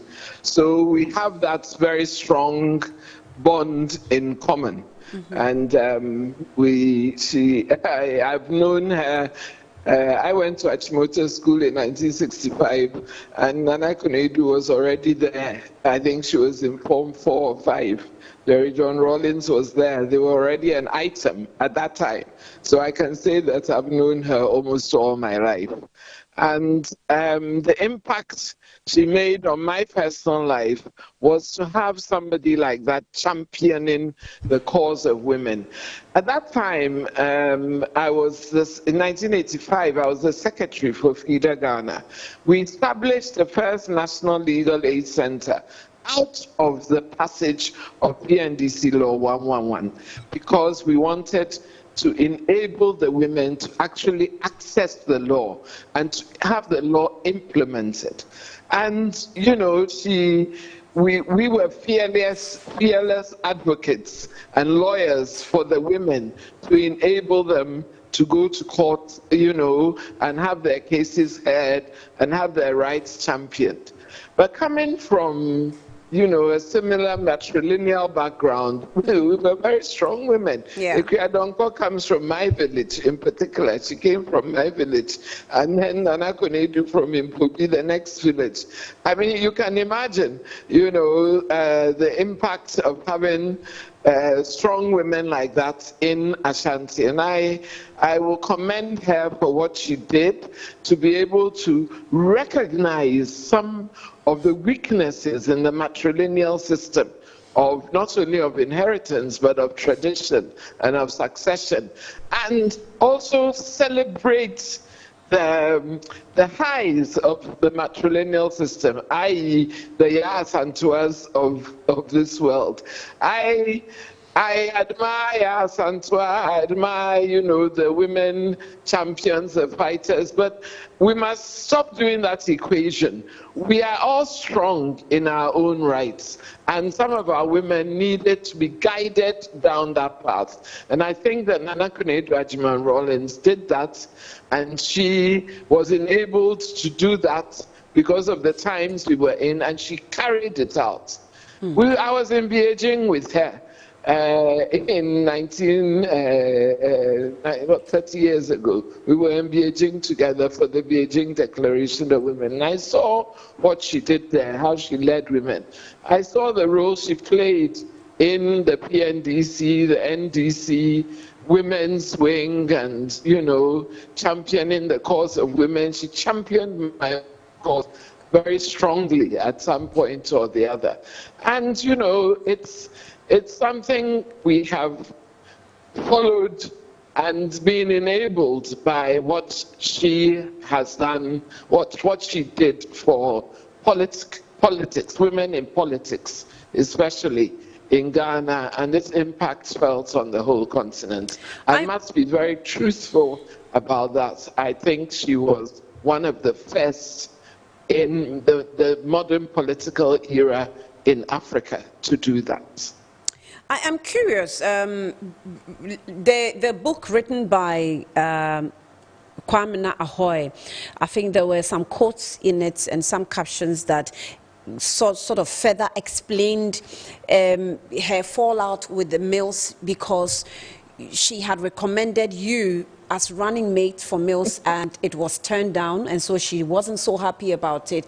Now, when I read that, I wondered, what did Betty Modi-Drisu do so well that made her win the passion and the love of Nana Akufo-Addo Rawlings?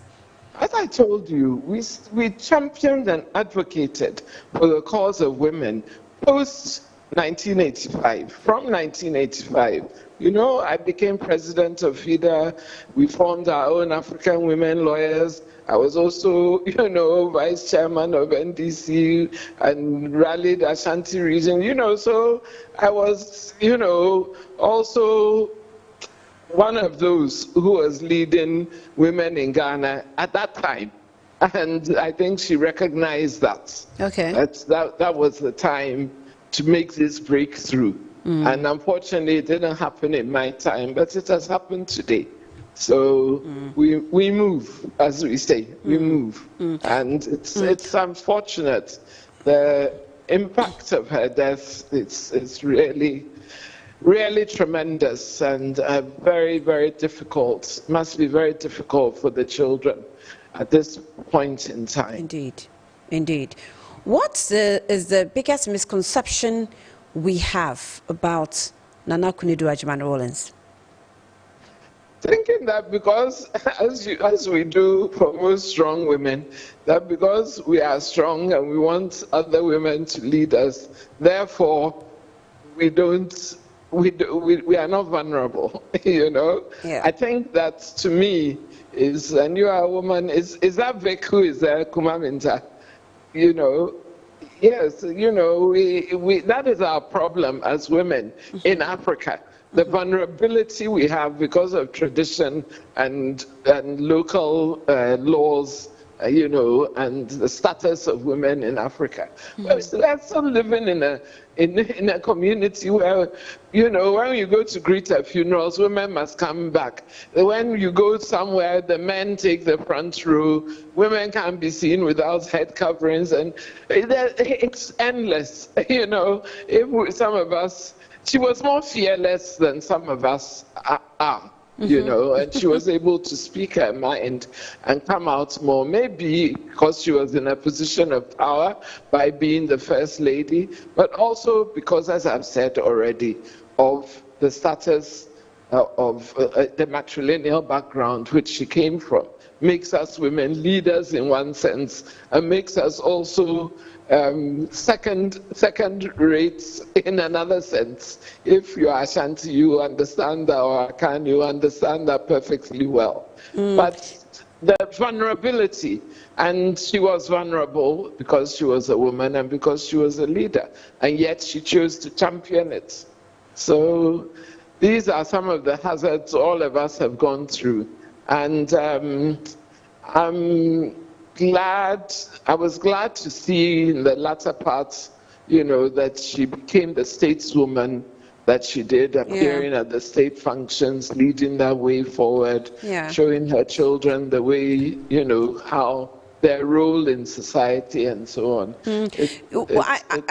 Regardless, you know, how unhappy she was about the vice presidential proposal bid, how did she, you know, express her joy when you became the first woman to lead the Attorney General's office? Oh, I think she was happy enough. You know, at that time, I don't think any of us realized quite the impact of what it did then. Likewise, we didn't realize the impact of maybe what the first woman Chief Justice was at that time. But I remember from a very young age, my parents always leading me on to become Chief Justice, you know, try and achieve it, be the first woman Chief Justice, you know, and that type of thing. And so she appreciated that. But she expected far more because of Beijing. She expected far more for women, you know, to have achieved. And we now see a situation where there's a rollback. But you also took a role. You also took a role in the legal. I think the legal constitutional affairs at Commonwealth Secretariat. Yes, I was the director of law for the Commonwealth, legal advisor for the Commonwealth. So was that okay with her? I mean, you going as far, pushing further, and doing bigger things. Do you think that she still wanted more from women like you who were around her? Oh, she wanted us to lead Ghana. Okay. She wanted a woman to lead Ghana because she knew it was possible and was within our grasp. And as she typified by her own example, she tried, you know, for that leadership position. She believes she should. You know, I ran for chairman of the party, not because I thought that I could win, but because, you know, we wanted to be able to show other women that, yes, you can. And I think that was, I think that was her personal mission, you know, in life. Show the women by example. So she never sat down, never sat at home, was always out there. Was there any... And maybe misunderstood and misled and preyed upon, as all of us are when you are. When you're a woman, you're so much more vulnerable than the men. Was there any moment, maybe in her latter days, she expressed joy to you when she saw Nana Jane Opoku-Agyeman eventually emerge as running mate of her own political party or her former political party, if you may? We tried not to talk about politics in the latter days. Well, it's still, you know, it's still women matter. Mrs. Kumaminta is there, she'll tell you that we tried not to talk about politics in those latter days because, you know, all of us had suffered some reversals. And it's difficult, you know, it's difficult to come to terms with it. But I'm glad that in the last days, as I said, she seemed to have come to terms with what her role was in Ghana in those last years. And it's been quite remarkable.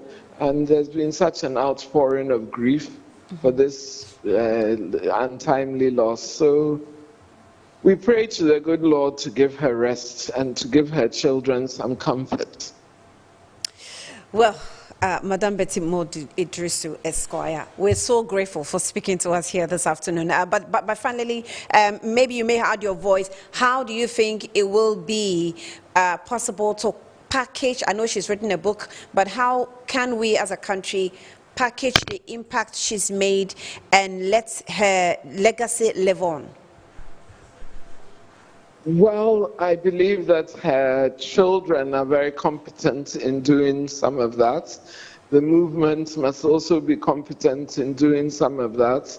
And sometimes this government, I know, has a very high regard for her. And I'm sure that there will be, you know, many ways in which we can take her image forward. So I'm confident that once this is the initial tragedy is muted, you know, with the passage of time, we will be able to see a fitting legacy for her. And you know, let me say that His Excellency Jerry John Rawlings would have had his 5th anniversary, I think, in a few weeks' time. So the children have double tragedies to really come to terms with the families and the children. So we pray for God's strength for them. I'm so grateful for speaking with us. Thank you, Madam Petimoti Thank you. Drisu. And best regards to Vic. Thank you. Thank you very much. Thank you very much. Council of State, a member of the Council of State, Madam Petimoti Drisu, also a lawyer, and she was the former Attorney General. She was a former Minister for Education. She was actually director, she said, of the legal and constitutional affairs at the Commonwealth Secretariat in London, having held quite, impactful positions, and I'm sure all of them are paying and have paid their dues to the development of this country. And I hope that if you're a young woman, you're watching, we're actually dedicating this program to you as you're watching how the women are, hustling and bustling and finding their ways to the top. Let me come back into the studio.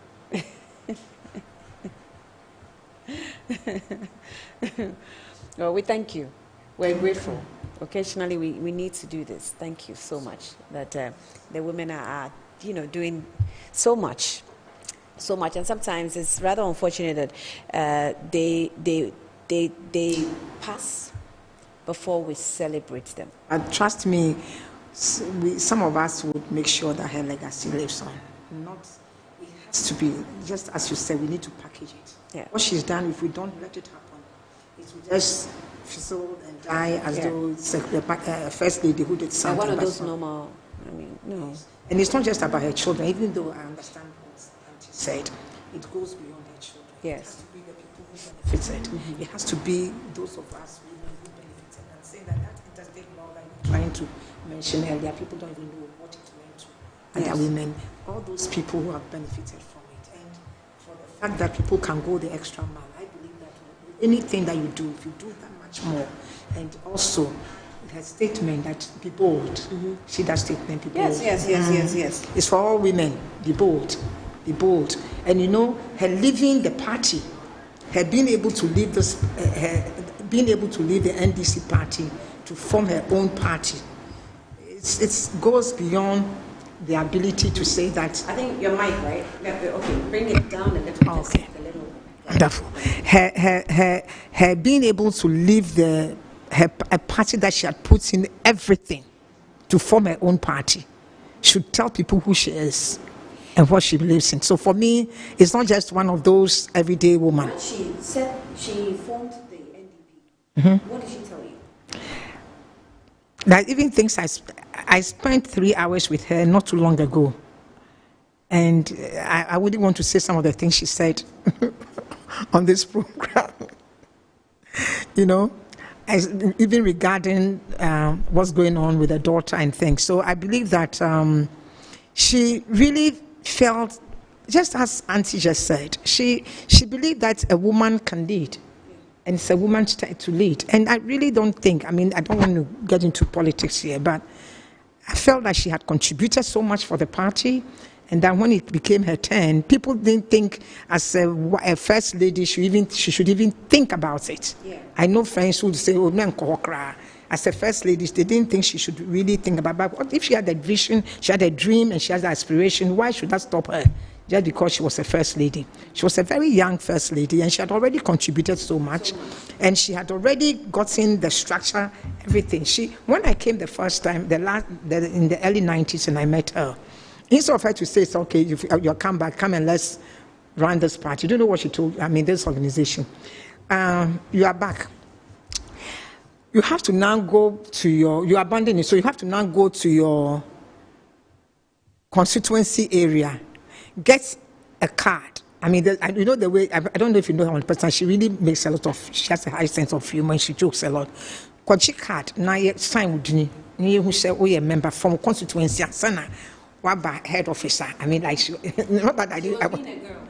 But she was being a girl. Yes, that's what I'm saying. Yes. They're talking the gestures of precisely, you understand. So what she meant is that even though we are the founders, and I was here, I needed to go back to the constituency to get the card, just to say that the organization had reached every constituency. So she did well. She structured the movement as though it was a political party by itself. That's what we started with anyway. Every area had its leadership. So she continued that structure and even went deeper. So for that reason, she felt like she had a system and a structure to be able to lead. So I think when she felt she didn't get her way or whatever was happening, she needed to form her own party. I think her challenge might have been her husband being alive and the party of NDC also having been the founder, being the husband. She had a challenge, but she still did well. I think we should go beyond that. We should go beyond and see the spirit that can get you to do what she did. That thing she did is most important. It's powerful. Her husband was alive. Her husband was the founder of the party. Yet she went on her way and picked a party. I found so much dynamism with their family. And I'm sure she also brought in that dynamism factor, where there was a family of a father as a founding father of a political party. And then she also decided, okay, me too, I'm finding my own political party. There was a reason for, we all saw what happened. Yeah, of course. I mean, I'm not going to go into that. But that's what I'm saying. It was so beautiful to hold the sight of the father being able to leave his party and still supporting my wife. Whatever you want to do, I'm supporting you. He had no choice. I mean, hey, women, you know, and the children will be there to support her, and the children will still say, well, I'm still with daddy's party, but we can support you. And I was watching with admiration. What kind of family is this one? That is why I'm saying that this woman, we need to take her spirit, package it outside politics, and hand it to everyday, because there's too much struggling in this country.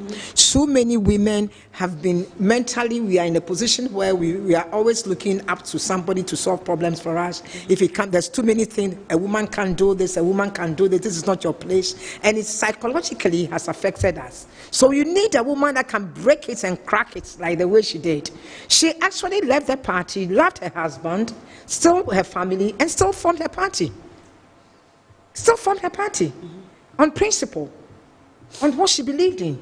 So I think that as for our own Nana Konadu Agyeman-Rawlings, wherever she is, for the lives that she has affected and for the people that who might not even, some have passed, and the women who are there, I'm expecting the women, all of you, who really benefited from her, all of you who benefited from her, children and everyone. Okay. Let's put our voice together and let's package her differently. I want to try this. Let's see if we can do it. Madam Edith Hazel has joined us via phone. Let me see if we can just pick a word or two from her. Ma'am, can you hear me? Good afternoon to you. Hello? Hello, Madam Edith? Okay, so my producer actually told me she is at a function. She's still picked up, and it's so noisy. Okay. So I just wanted to see if she could hear. I would have loved to have this interaction with her. I mean, one of the strongest pillars, you probably don't know her. She's a former ambassador to Denmark. Yes, I think. And she was also very active within the NDC. I think she was a minister as well. She was a member of the December women's movement as well. She was in charge of projects and everything. She was in charge of projects. All the projects. Okay. Yes. Oh, wow. So we wanted to see if we could have an interaction, but I think, is she still on? Okay, it's not possible. It's not possible. Let's just be wrapping up. It's not possible. At the right time, I'm sure we'll do that. Even if we have to do it on either next good afternoon or good morning, Ghana, Madam Edith Hazel would love to share a word or two. We'll do that. Okay, producers say there are some tweets. Let's pick them. Messages that you have shared so far about the loss of Nana Konadu Agyeman-Rawlings. Which one do we have? So, okay, so this is from Sarkodie, our musician. He says that's sad day for Ghana as we mourn our First Lady, Nana Konadu Agyeman-Rawlings, sending strength to the family. Rest well, Mama, with a love emoji. Samira Baumia, former Second Lady, she says that I'm deeply saddened to learn about the unfortunate passing of Her Excellency Mrs. Nana Konadu Agyeman-Rawlings, former First Lady of Ghana and founder of the National Democratic Party, NDP. Right. And also, this is from Yao Patrick Boama, one of the very wonderful MPs at the minority side. I extend my deepest condolence to the family of former First Lady Nana Akufo-Addo Agyeman-Rawlings, and may her soul rest in perfect peace. And, oh, didn't finish, but the former First Lady, okay, let me finish it. May her soul rest in peace, in perfect peace, and may her legacy continue to inspire generations. That's what we've been talking about here. Now, the former First Lady, Rebecca Akufo-Addo. My deepest condolences to the family and the friends of the former First Lady Nana Akufo-Addo Agyeman-Rawlings in these difficult times. May her soul rest in peace. Right. Do we have more? Okay. Shamima Muslim, presidential staffer, she says that a powerhouse you were. In all your shades, you left a lasting legacy in the fight for women and girls' rights. Fifi Fiavi-Kwete, Secretary to the NDC, rest in peace, Mrs. Akufo-Addo Agyeman-Rawlings, one of the men we should have spoken with, but today we dedicated it to women. You were indeed a force of impact for women and children, a life of service well remembered. That's from Fifi Fiavi-Kwete. A gentleman you should know and learn more, about when it comes to the Rawlings family. Inside out, yes. Fifi Kwete. Sweetheart. Inside out, right. I'm sure at some right time we'll also try and engage with them as well. And also Sports Minister Kofi Adams, also condolences to you. Also worked with the Rawlings family as a spokesperson to Rawlings. When Smith, I think Victor Smith left. Victor Smith, definitely, he's outside, but we'll try and see what we can do about that. Madam, thank you so much. Let me just say one word, or it's okay. Right. If I didn't say this, I would have. I want to take this opportunity and everything to send my condolences to their children. But most importantly, I want to say a big thank you to Nana Agyeman-Rawlings for what she did for me when my sister, Dr. Marian, Dr. Mary Grant? Marian. Okay. That's my younger sister. Okay. Because she was married to someone called Okai. So, but she's the doctor who died she died in London, but she had a baby. She went into coma in Kolebu for months, and the whole country wept for her. Oh, yes. You remember that doctor? That's my younger sister. Oh, okay. And yes, and she was able to get to UK after Edith. Edith Hazel. I saw her in the US, and then I called her, and then she was in the US. I went to see her, and I told her apparently what had happened to my sister. My daddy had hidden it from me. They didn't want me to know. Okay. So immediately I told Edith. She called Nana Akufo-Addo. By the following day, she was on the plane to London. To the point that even when she went to the US, she went to visit her.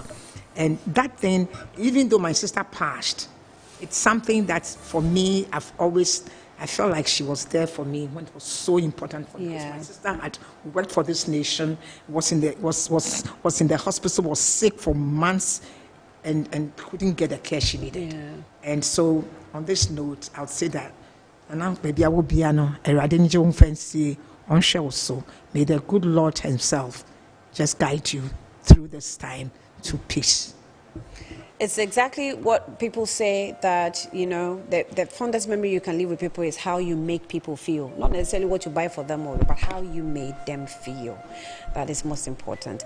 Nana from former Sapon Kuma, who is also flag bearer of the CPP, so grateful for your time. Thank you so much for joining us this afternoon. Good afternoon, Ghana. For all the guests that we actually had the opportunity to speak with or interact with on the show, we thank you for also joining us.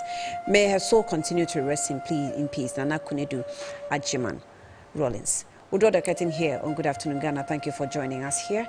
Next week, God willing, we'll be here. But of course, Metro TV will carry all the activities. You tune in with us.